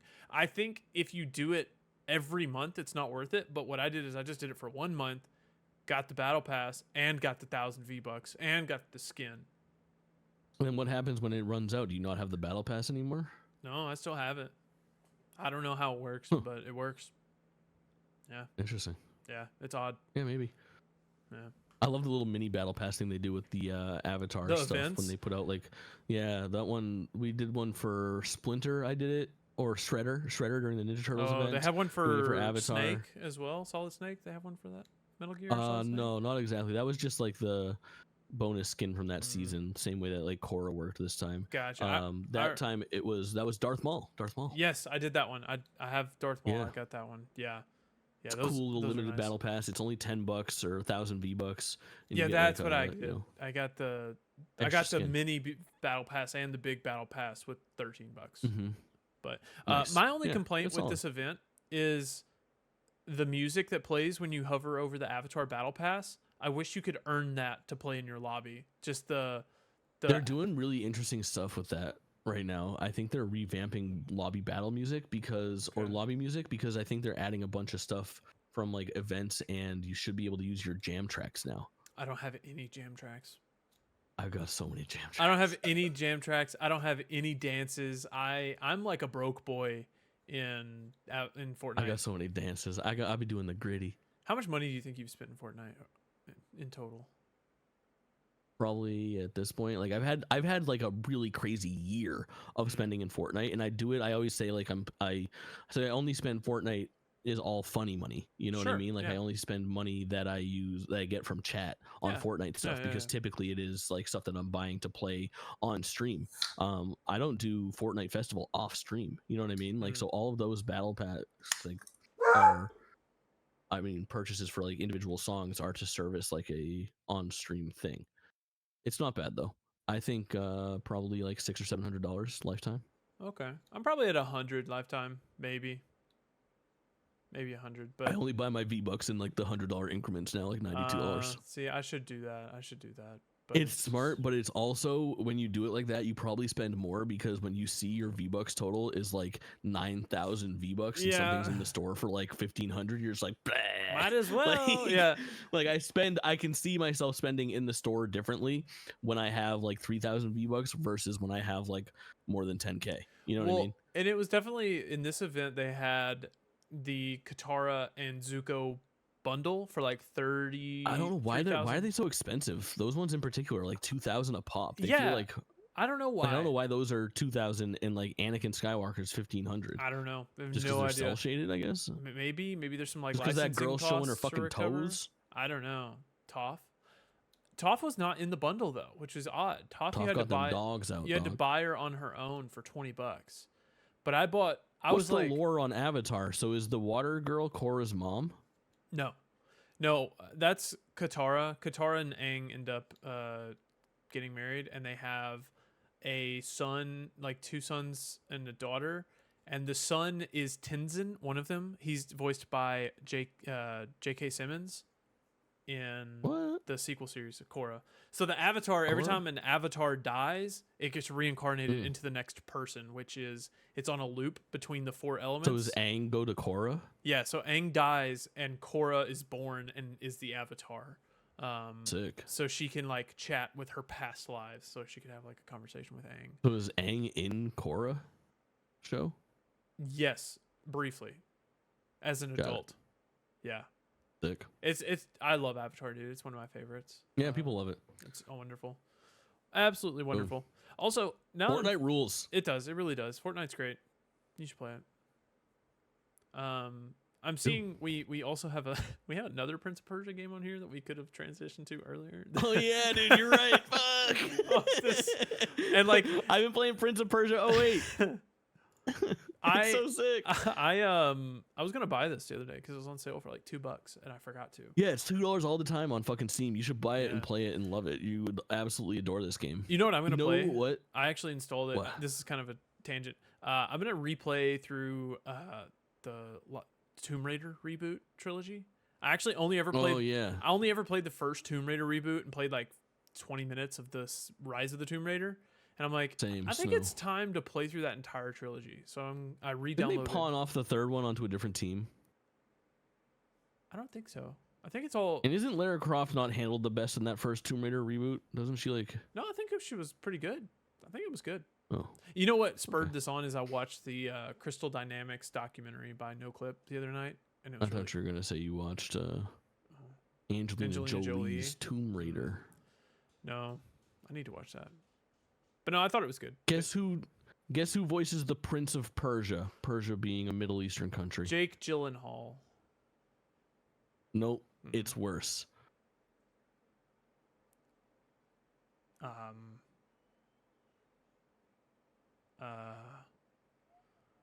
Who could possibly be worse? Guess who voices Nathan Drake? God, I sound like an idiot now.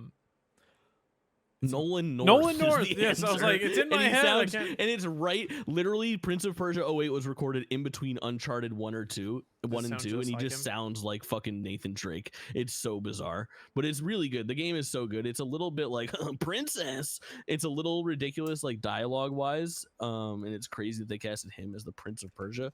But the game is so much fun. I've talked about it on this show before. It's got a really interesting battle mechanic and traversal mechanic where everything kind of almost plays out like a rhythm game, and then obviously it's got the cell shaded looks that this game really holds up. But I don't know. I don't want to dwell on Prince of Persia 08 all that much. It's just You a should very, dwell on it a very little bit cool longer and because unique I'm video game. bringing up a trailer for it. Yeah, it's worth it because of how it looks. Like I think it's worth its weight in gold here. Like if you look at the aesthetic for a game that is, at this point 15 years old, it's really, really impressive. It also has like a non-linear way of traversing through the game where you uncover the map. You have to do like one of 4 sections first, finish those 4 sections, and then you quite literally choose any combination of 16 areas to go through. And it's kind of like just go to this map, traverse to the center of this area, get the like I guess kind of a Ubisoft tower, but not really. That's there. It's more of like a platforming segment to get there. Like it's your entire quest. That's so fucking fun, man. It is just like the game is ridiculously good. I want to play it. It got bonked. It got bonked back in the day for being like you can't even die in this game, but you can't like die in any game. You just get loaded back to a checkpoint. Yeah, It's fucking awesome. that's how every game is. Correct. You don't die in real life when you die in a video game. Like, yeah, no. You die in the game. I Die in swear, real the life. complaints people have about games are so stupid. I hate it here. Yeah, it's insane. I- People are mad.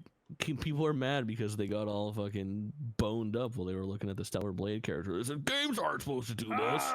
I've never been turned on by a computer before. I looked at your game trailer and soaked my socks. What am I supposed to do now?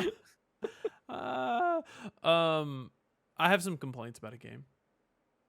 Yeah. I think. Did we talk about Battlefront last time? Is this you or me that put this on the list? I don't remember. I think I played it and refunded it. I had a bad time with this game. I don't think we talked about it. I think it was launching like the next day after we might have fucking been. streamed. Tell me about your experience with it. Dude, broken. Just broken. Did you buy it on in the PC? Yeah, I bought it on Steam. They gave me this insulting discount. We talked about this game's imminent launch. I remember talking about this and being like, he gave me an insulting discount for owning the last Star Wars. But downloaded it, couldn't get into a game on Star Wars Battlefront 2. I could get into a game on Star Wars Battlefront 1. It was just a mess of an interface, and it's such an alley-oop to make this game good. Yeah. And instead they fucking fumbled the bag. Like all of the hype was over the course of like a week leading up to its release, and then within 2 days nobody was talking about this game, and during the 2 days it was most popular, everybody's discourse was like, oh, this is bad. Yeah. You guys did a bad job. This shouldn't have been so fucking difficult, and yet you fumbled the bag. Yeah, Crazy. I pretty much agree. They kind of fumbled. I played through. Oh, what did I do? I think I played a whole entire Galactic Conquest campaign. I had a great time, but like, there could have been so much more. Like Duke, they had a slam dunk ready to go, and they just ruined it. And I don't know how, but I mean, it's getting updates. I'm excited to see where it ends up. If a physical ever comes out, I will buy it because I am a shill for this game. But I bet it doesn't. I think it does because all Aspire games have physicals come out at some point. Maybe you're right. I feel like I do see like Limited Run Games puts out like remasters of like Jedi Academy and shit like that you can buy for $30 and shit. So they always do stuff like that. So I'll buy it when it comes out on physical. But I played a couple hours. I plan on getting the platinum at this one day, but they messed up. It was rough. What's your hype level for Outlaws? 7 out of 10. Yeah, I feel like the same thing. Like I haven't had a chance to get hyped for things just because I've been so busy. But once I get back into like the news loop again, I think I'll be more excited about it. That story trailer for it, and they announced the release date of August 30th, which I think is a really cool and unique release date. And I hope it sticks to that release date. Yeah. Because it's going to come out in No Man's Land. Yep. But if you would have told me that, like, if 3 years ago you would have told me that in 2024 there's going to be a new Star Wars game and a new Indiana Jones game, and one of them would be third person, one of them would be first person, I would tell you exactly which one was which, and then I would tell you which one I'm more excited for, and it would be the first person Star Wars game. But no, Yeah. It's the fucking third person Star Wars game that I'm not excited for, and I'm super hyped off of the first person Indiana Jones game. I'm excited for Wild both. times. I'm excited for both. Yeah, me too. I mean, don't get me wrong, I'm gonna play the shit out of Outlaws, I'm sure. Yeah. And I'm excited for it, but something about that Indiana Jones game calls to me this year, dude. That's fair. You know what's coming out soon that you're gonna hate? Mm-hmm. Hellblade. I gotta play through Hellblade soon. Oh yeah, dude, I forget. You know what's funny is that like when I do my coming soon, like I have like a document for all the stuff that's coming out of like, hey, I might potentially stream this. Like I just don't have Hellblade even written since it's so off my radar. I forget that it's coming out this month. Yeah, well, I've forgotten that it's coming out this month because they've done a horrible job at marketing it. Just absolutely When miserable. does it job. actually drop? May Like May 19th 20th or some shit, right? something. Yeah. They've done a horrible job marketing it. We haven't heard anything about it since the last showcase, and it's just been radio silent since then. So I'm going Endless Ocean comes out today, and it's a fucking abortion, dude. Apparently, it's so bad. the Switch game. Yeah, You know what I'm talking about? I know. I just calling it an abortion was unexpected. I was not expecting that. Yeah, I thought you were gonna say it was like abysmal or something, but you went the whole abortion route on me. It's a fucking abortion. And then Little Kitty Big City is like the one that I'm looking forward to quite a bit. That comes out on the 9th. That's gonna be on Game Pass. Rogue Prince of Persia on the 14th. Lorelei and the Laser Eyes. Is that on your radar at all? No, not really. And I don't know. Nothing's on my radar. It's from the Sayonara Wild Hearts team. I played the first level of Sayonara Wild Dude, Hearts. you should after this go live and play Sayonara Wild Hearts while I prep my stream. Just go buy it for $7. Thought about it. I've been waiting to find a physical of it. I don't think that exists. It does. It's a limited run games. Yeah. Classic. Yeah. 23rd, Paper Mario and the Thousand Year Door remake, which I'm really hyped off of. And then on the 28th, Multiverses comes out again. And then at some point, Hellblade comes out. So. You know what I am excited for? Losers. Get hyped, losers. There's a Fallout 76 update coming soon. And then get hyped, losers. There's also Sea of Thieves just dropped for PlayStation. I'm thinking about hopping in that with a couple of the people from my community and having a good old time on the open seas. Yeah, I played Sea of Thieves with the homies once, twice, and both times I ended feeling pretty nauseous, dude. And I'm sure they have accessibility settings where I could like change that, but there's something about like that game's like first person. Gotta get your sea legs. Fucking just bores me. Put on a scopolamine patch. What the fuck is that? It's a patch that you put behind your ear. Like people that go on cruises. If you ever go on a cruise, look behind people's ears and you'll see a bunch of them. It's a motion sickness patch. Dramamine? Yeah, very Isn't similar. that what it's called? Yeah. Yeah, Dramamine is what I take if I'm like I don't think it's technically the same brand. Light and I'm feeling fucked up or something like that. I don't. I played the Nintendo 64 drops from the Switch expansion pass, and Extreme G3 is just a futuristic bike racer, which is pretty good, but Iggy's Wrecking Balls is the most out of left field drop on Nintendo Switch Online that they've had so far for any system, and it is a weird, obscure little like racing platformer game that if you have Switch Online plus expansion pass, you absolutely need to play this little nightmare of a video game. It's so fucking cool. I had a blast playing through it. You didn't put these in the slides, did you? Or did you? Am I they're in there. Oh, that's my bad. Yeah. I overlooked them. That's okay.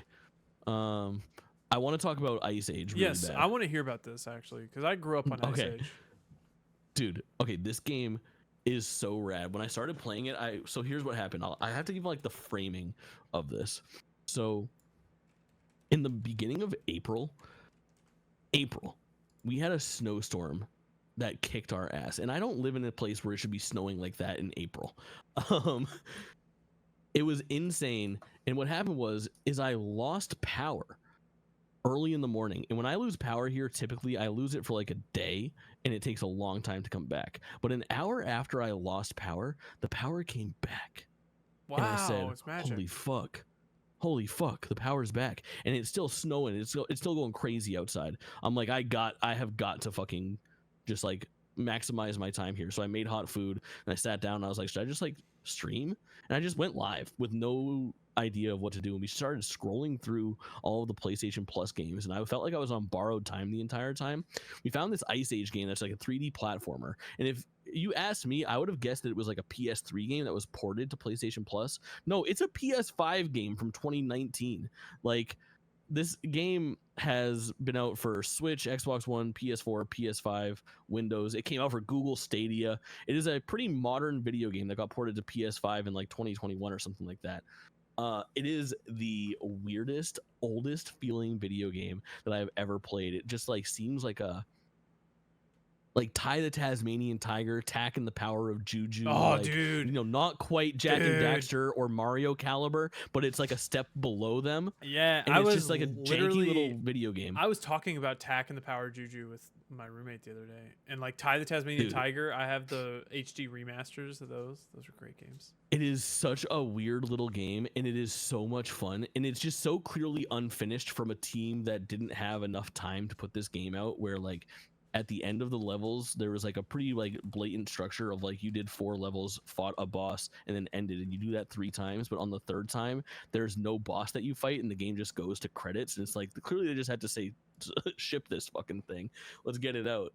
We ran out of money or something like that. But it is, dude, the game is awesome. Like, I really loved it. And what happened was, like, I usually stream for like an hour and a half, 2.5 hours. Like, I'm a short streamer, and because it was on borrowed time and this game was so much fun, we just ended up streaming for like 5.5 hours. I never lost power again, and I was just like, so like, well, let's just keep the good thing going. And I just played through Ice Age Scratch Nutty Adventure in one sitting. Like, it's so fucking good, dude. It's so good. I can't recommend it enough. It's like legitimately, like, the Metacritic on it is like a 45. It's like a 6.5 out of 10. It's like a perfect little shitty video game. The developer's name is Just Add Water. They have made Sniper Elite VR, Doctor Who Edge of Reality. Any edgers? They did Oddworld, Abe's Odyssey, New and Tasty. Oh, yeah. It's like a remake of the original, I think. Yeah, Toy Soldiers HD, Poncho, Volume, Micro Machines. And then they did some Oddworld, Munch Odyssey, Oddworld, Stranger's Wrath HD. And then their first game, I Am Bread. Sounds right. You play as a piece of bread. Yeah, I know that game. I've seen that on like Yeah. Steam in like a Nintendo Switch indie world 5 years ago or some shit like that. Yeah, they made that. So very interesting. Very interesting. Yeah. I got some weird stuff on the rest of the thing. Let's just fly through these. I put Hades on here just because I hopped into Hades out of pure jealousy. Did you see that they did a Hades 2 tech test? Yeah, the tech test. You know, I never beat Hades. The tech test went out. I applied. You never beat it? Never beat it. Not even once? Not even once. I beat it like 7 times. I don't think I actually have. No, yeah, you have to beat it 10 times to get the final ending. Yeah, that sounds right. And then more if you want to. But that game fucking rules. And also the tech test, what the verbiage was on the tech test was that they're winding down the tech test. They're not sending out any more applications. Getting ready for the game will be ready access. to launch in early access soon. TM. So there's a potential where I could see Hades 2 shadow dropping in early access at the Game Awards on June 7th. Summer Time Games frame wise, it checks out. What did I say? The Game Awards. Yeah, same thing. Keely Fest. Keely Palooza. Friend of the show. Audio just bugged out. Sneeze? No, audio bugged out for a second. It's just like absolutely freaked out. Weird. Like I lost you and it Seems like it's good. Yeah, it sounds good now. I don't know. It just had a moment. Nice. Yeah, I've never beat Hades. Did you ever watch the Developing Hell documentary from NoClip? Dude, it's my favorite thing in the world for sure. It's great. You know they're gonna put. It's unreal. They're working on a physical like release of that on Blu-ray. Of the documentary? Yeah, they're working on a physical like collector's release of that. Which I. Do you think they're working on a second Hades 2 doc right now? No, they're not. I listen to their podcast all the time. I'm very active in like the NoClip community. I really like that. They're not. They talked about it, but they said that they couldn't find a story to tell. Like they couldn't find the correct narrative for it because like the first one, it makes sense. You know, you're going from nothing to something. It's their first time doing a sequel. They're kind of exactly. Yeah. Pushing in. Yeah. So they didn't do it, but they said that they are talking about after it's over with doing like a retrospective documentary, like a lot of their other stuff. But they're doing their new series is Hyperlight Breaker with Heart Machine. So they're about to put out episode 3 of Hyperlight Breaker, and then I think they've been doing a lot of interesting like little mini docs and stuff. They did Immortality documentary. I watched that the other day. That's great. Yeah, I saw that. They did one about Monkey Island. I watched Choo Choo Charles, Vampire Survivors documentary. They've got a lot of. I love No Clip so much. They're wonderful. Makes sense. Yep, they're great. I played Need for Speed The Run for the first time. Have you ever played this game? I have not. I watched you play it. Oh yeah, you were there. Yeah, I was there. I'm there for most of This your game- streams. I just don't chat because I'm too lazy. That's fine. Say hi. I should. That's a Mustang on the cover. Dude, I love this game. Really? It's so weird, but I love it. So I went into it, and the goal was like, I love playing like cursed little video games. You know, you guys always see this at the end of like the what we're playing corner of stuff. I always kind of have like Jake's little fucking crust bucket. We should call it a new segment, Jake's crust bucket. I'm writing that down. Jake's Crust Bucket. Yeah, of like all the little fucking shit heel games that I played. Like I'm playing X-Men Destiny right now. I didn't include it on this because I'm not done. I'll talk about it next time. I played that when I was a kid. It's horrible. You played it? Yeah, when I was a kid. Yeah, it fucking slaps, dude. I love it. It's horrible. But I was expecting Need for Speed The Run to be absolute dog shit, and instead I found a game that I absolutely adore, dude. Like it was so panned when it came out for not being like a traditional Need for Speed and for having it's like they plugged so hard these out of the car segments when in reality there's only like 3 or 4 of them and they're pretty minimal. But it's like a Need for Speed that's wrapped around a story, and the story is like escape the mob and win the across the country race. But because of that, what you get is a game that like never repeats itself. You don't end up doing tracks multiple times over like you do in many racing games, and you just have like this linear story of your racing from like San Francisco to New York City. And because of that, you get these varied environments and these cool missions. And dude, I was so surprised. I thought I was gonna hate it, and I ended up loving Need for Speed The Run. That's really all I have to say. And honestly, it holds up in 2024. I played it on original hardware on Xbox 360. Is this better or worse than the Fast and Furious game that came out not long ago? Way better, way better. The Fast and Furious game is like cool and campy and shit, and like, but like Need for Speed The Run is like an ample racing game that at its time for $70 or $60 was probably like a fucking nightmare. Like I beat the game in 8 hours, you know, and there's not much replayability or anything like that. Sure. But as like a standalone like story, like if you want some like okay arcade racing wrapped around like a cheesy tongue-in-cheek like kind of like Fast and Furious movie style story, it's a blast. I loved it. Need for Speed The Run rules. Yeah. I also played through New Super Mario Brothers DS. Did you play this? Do you have a DS? Were you a DS kid? I did have a DS, but I did not ever have a Mario game for the DS. Wild. This was like so many people came into chat like this game is my childhood. Like a lot of kids had this. This game was synonymous with a lot of DS Lite owners in that era. DS Lite, DSi. DS Lite. And, I had a DS Lite. It was a really pleasant time. Yeah, makes sense. What did you have on your DS Lite? You remember any games? Spider-Man Friend or Foe. Yeah. I had like it was something like Sims Detective or something. I had a sea monster game that was like prehistoric sea monsters, and you could like put them in a Spectrobes? fish tank. I don't know what that is. Interesting. I had a. Was it like Lost in Blue or something like that? Oh yeah, for sure. On the island. Yeah, yep. And that's really all. Those are popular. All I can remember. Nice. But I played this. It's a simple 2D side-scrolling Mario. It's inoffensive. The graphics are a little crunchier than I remember, but mostly because I was playing it emulated, not on a tiny little screen on original hardware. DS stuff is tough, man. There's some games that are just lost to time. Like we'll never be able to like properly enjoy Nintendogs again. But my sister had Nintendogs. Yeah. Good shit. In the meantime, it's nice when some of these games translate pretty well and we can enjoy New Super Mario Brothers still in glorious HD. The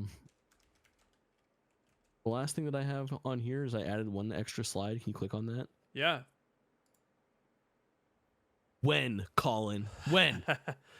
Soon. When will you be playing Final Fantasy VII Rebirth? I'm gonna try to get back to it. I did admittedly fall off around Costa del Sol. Is that right? Costa del Sol. Tifa too hot for you? Yeah, actually, Couldn't handle seeing Aerith in a bathing suit? Literally, I played the first, I don't know, 12 hours of this game, and Allie was never around. And then as soon as Tifa and Aerith show up in their bathing suit, Allie walks in, is like, "What are you playing?"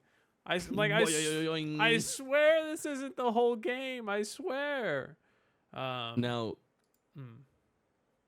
between the last time, and this is kind of GameList adjacent, I think you should do it at some point, and I'll maybe talk about it at some point as well.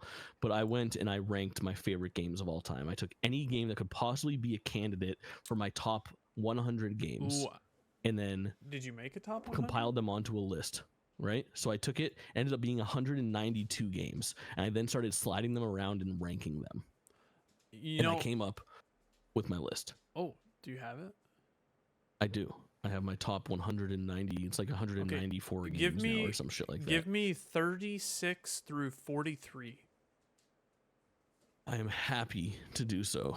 My 36th favorite game of all time is Sayonara Wild Hearts, followed by Tinykin. Okay. Tinykin, wow. Pokemon Silver, Final Fantasy 14. Number 40 is Kingdom Hearts 3. Number 41 is God of War 2018. Number 42 is Super Mario World for the Super Nintendo. Number 43 is Super Monkey Ball for the GameCube. Wow. I should do that. I actually did a thing recently. I can't pull it up because it will break everything, but it was like it was going around on Twitter. It was like a picture of all of your favorite games, kind of like a top 25-ish. I did that, and I've got like some of my top 25, but I don't have them in order. It'd be so hard for me to order my games. It was really hard. It was a fun stream. I did like a 4-hour stream where I compiled all this stuff and did it. And I used a website, ggapp.io. GG, yeah, really nice. I have GG. I've had it for a long time. I'm glad more people are finally finding it. But the reasons I bring it up here is I was worried about recency bias when I made this list, and because of that, I was a coward.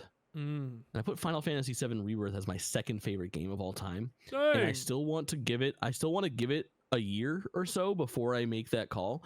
But it might be my favorite game of all time, man. What is your number one? Kingdom Hearts 2. Oh, okay. And number 3 is Super Mario 64. Like, catch me on the right day, and I feel like any of my top 4 could be my favorite game of all time. I get It's that, Kingdom Hearts 2, Final Fantasy VII Rebirth, Super Mario 64, and then Final Fantasy 10. And then rounding out my top 10, I have Zelda Tears of the Kingdom at 5. Number 6 is Fable. Number 7 is Final Fantasy VII Remake. Number 8 is Breath of the Wild. Number 9 is Burnout 3. Number 10 is Sonic Adventure. Number 11 is Outer Wilds. The list goes on and on and on. I'm desperately trying to find me. Picture. You guys know where to find me at fuckamazingstreamer.com. There's a link to everything that you need to find. Harass me. I'm trying to find. I like the ones where you can just stick in, like, you add all the stuff that you like, and then it will ask you a question of like this or this, and then you just have to pick it, and then at the end it orders based on your answers.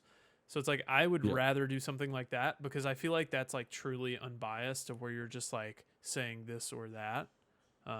Sure. But I'm desperately trying to find this picture of my. It's top nice though games. that you can reorder things, which is really nice. Yeah. You have to get through Final Fantasy, man. It is a holy experience, and you like Remake enough to love Rebirth. I'm positive about it.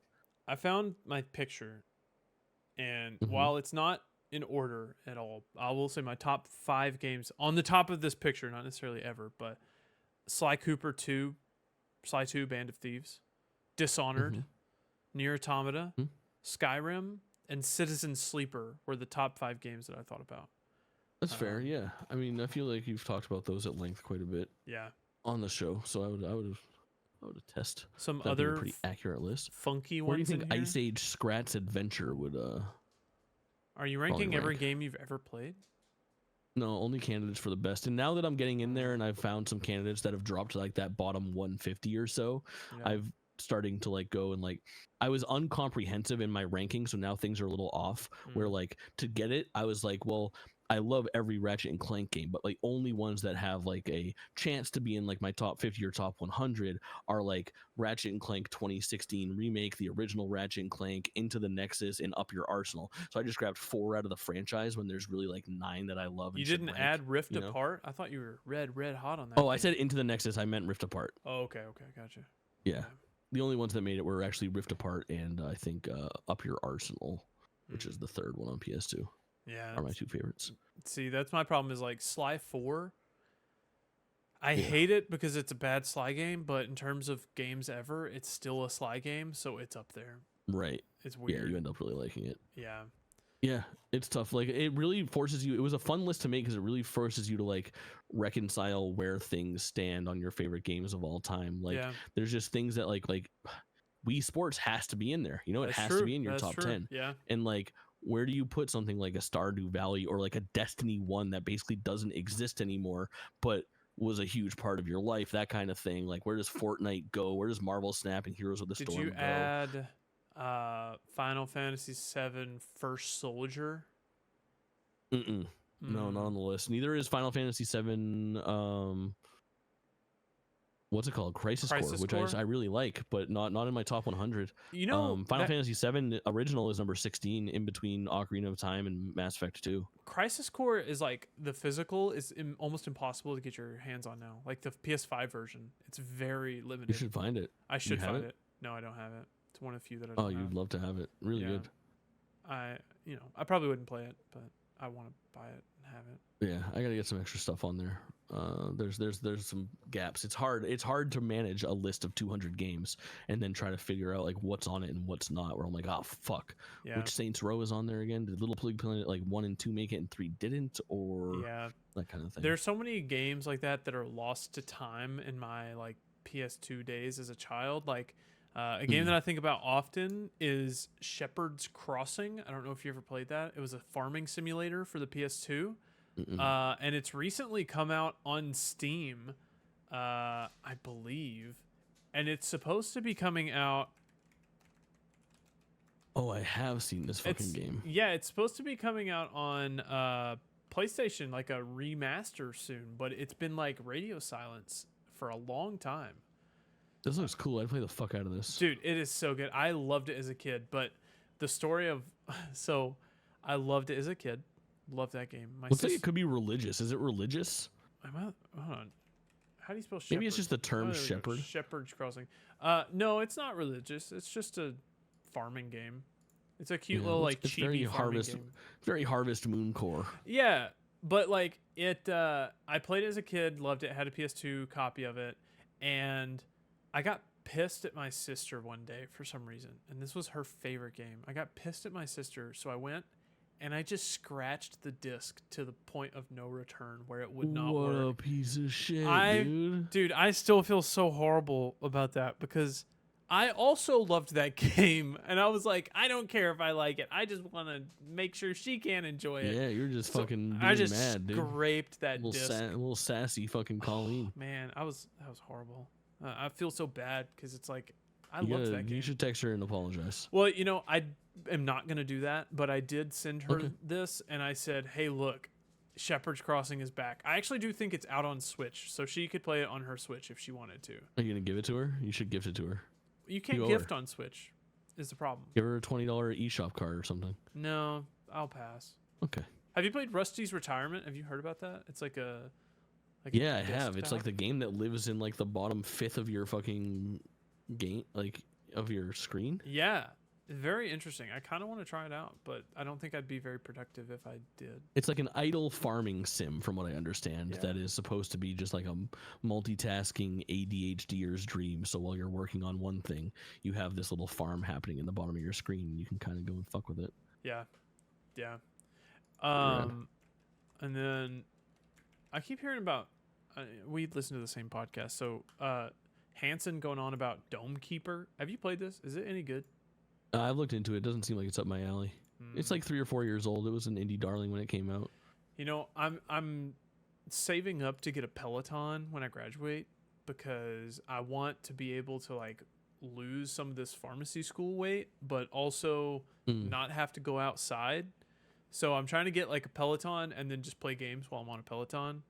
I have a what's it called? Like it's like a fucking Amazon brand, like $300 like mid-range, not mid-range. It's lower end, but it's not the lowest end. Yeah. The brand is like Yosuda or whatever.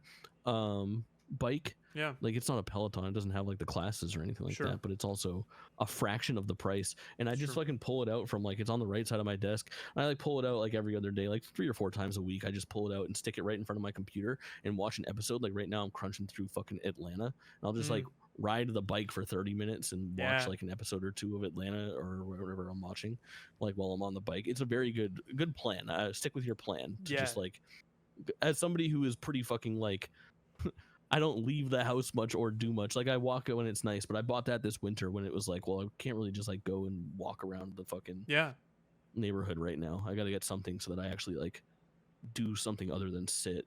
And it's a fun way to do things. I don't like gaming. I thought I would like gaming when I was doing it, but I ended up liking watching like episodes of TV, and I save the episodes of like what I'm watching. Like I can only watch it if I'm doing bike. Yeah. Like I get that. Makes it its own thing. So I'm like, oh, I want to watch like, I started with Dave. Have you watched Dave? It's got Lil Dicky. I think I watched the first episode. I wasn't a huge fan of it. Me either. It took me a couple, but I only watched that when I biked. I got through the whole thing and that kind of thing. Yeah, I think that's definitely like my plan, because I've got a new apartment that's a little small apartment. So I guess this will be the last time you guys will see this setup here. End of an era. Yeah, we've been through. This is going to be our 3rd Kaulin era, and we've had a couple like when we caught you, like we were staying at like an Airbnb or something like that as well. So it'll be, I had my old place, and then I moved here, and I've been here for a year, and I'll be leaving here, going home for a month and a half. So next month, I think you'll actually see my home bedroom. I think we've seen that before too. Probably. And then after that, I'll be at my new place in Memphis, living in Memphis, Tennessee. So having a good time there. Nice. You got your own place in Memphis? I do. Finally, I have my own place. I'm so thankful. Yeah. That's going to be sick. Jeez. Is that your first time ever living alone? Yeah, technically. Well, outside of the Airbnbs that you've stayed in? Sure. Yeah. Which is good training. I mean, you stayed in them for like a month, and like, you know what it's like to live alone a little bit. But that's always fun. It. Yeah. I love living alone. Oh yeah, prime time. I hate roommates. I hate them. Yeah, I get it. Never easy. I'm so tired. You gotta find the right one for it to really click. I'll tell you that much. Yeah, but it's really nice. It's a place out by the river. So we're like right on the river. So I've got a place for the dog to enjoy. But it's got like a dining room area that I'm repurposing into an office. So I bought 2 new shelves to put up behind me. And I'm going to have like one shelf here, and then the K directly behind. So I'm hoping to have like a nice like look for the streaming setup. And hopefully my statues that are so far away and not visible now will be kind of closer and better lit so you can see them on stream. So I'm hoping to have a better backdrop for stuff. So yeah. I'm excited. Awesome. I'm excited. What a time to be alive. Yeah. All this and more to look forward to. So you're going to be settled then, and then you're going to possibly be going out to the West Coast at the beginning of June. But for further GameList stuff, back on a monthly schedule. Yes. Will be, first half of every month you'll hear from us for our regularly scheduled shit, but June will probably be a little thicker than normal because we'll probably want to get on the horn as soon as possible, especially if we're both available after some of these conferences and whatnot. Do your own independent research on what's coming out in between now and then and when those conferences are, and expect GameList hours after. Yeah. Boom. Easy as that. Yes. We're not holding your hands. Absolutely. Kaulin, where can they find you? Kaulin _ at Kaulin _ pretty much everywhere. Hell yeah. Soon Doc Kaulin. Maybe. At gmail.com or something. I don't know if I want to go through the whole rebranding stuff, because that seems like a lot of work. It's worth it. It's so fun. Are you saying my brand is bad, Jake? I wouldn't say that a good brand includes an underscore, yeah. Well, But you got to get there. Somebody took it. Somebody took it. I'm not. I don't know. We might rebrand. We'll think about it. Yeah, for sure. I mean, it's a real do as I say, not as I do situation. I would actually fucking blow my brains out in a video game. I'm gonna rebrand to Final Fantasy VII Rebirth. That's gonna be my new tag. Ooh. Just call me. Sounds like a fat W. But you have to say my full name every time. Final Fantasy VII Rebirth. Oh, are you Final Fantasy VII Rebirth? Final Fantasy V Rebirth? Vi? You can find me at amazingstreamer.com. Colin, you're streaming on Twitch as well? Yeah, I'm back on Twitch. Nice. YouTube was a disaster. What a horrible streaming platform. Like, it's great for, I was streaming on YouTube videos, and Kick and Twitch for a while, and I bailed. I'm back on Twitch only. I never left Twitch, but Yeah, YouTube is horrible for discoverability for streams. Just miserable. Yeah. Now YouTube AI just picked up YouTube is horrible, and this video will get pushed out to a negative amount of people. It's actually taking old videos away from them as we speak now. YouTube is wonderful. YouTube's so good. YouTube, thank you. You can find me at YouTube. amazingstreamer.com for everything that you need. You want to do us a favor if you like our conversation, just go find us somewhere else. Yeah. A like or a subscribe or a rate or a review or a nice message in the comments or a like on our silly little videos that we post across the internet, or popping into one of our chats is the best thing that you can do. Yeah, if you follow me on Letterboxd, I will send you a random Steam key. How about that? No, they're not supposed to follow you on Letterboxd. It's your fucking, isn't it your government name? No. It was just. Oh no, it was good. Honestly, I don't even care. My government name's not that different from my online persona, anyways. You know, it's like I know Greg Miller's government name. You know, it's like I don't. Yeah, care. for sure. Yeah. Come and find me. I'll fight you on my front lawn. I'm very scrappy and I fight dirty. I'll like bite and scratch and shit. Wow. It's a nightmare. It's a nightmare to fight Just me. throw lobster very at skilled. him and then he's toast. Yeah, that's true. That is Bring my him come weakness. armed Just, with like, shellfish and he's gone. just He's hold done like for. dual B's in your hand and stab me with their stingers and you fucking automatic W, bro. Oh my but if gosh. you let me get my fucking paws on you, I'm strong man. Strong man. Yeah. And that's the show.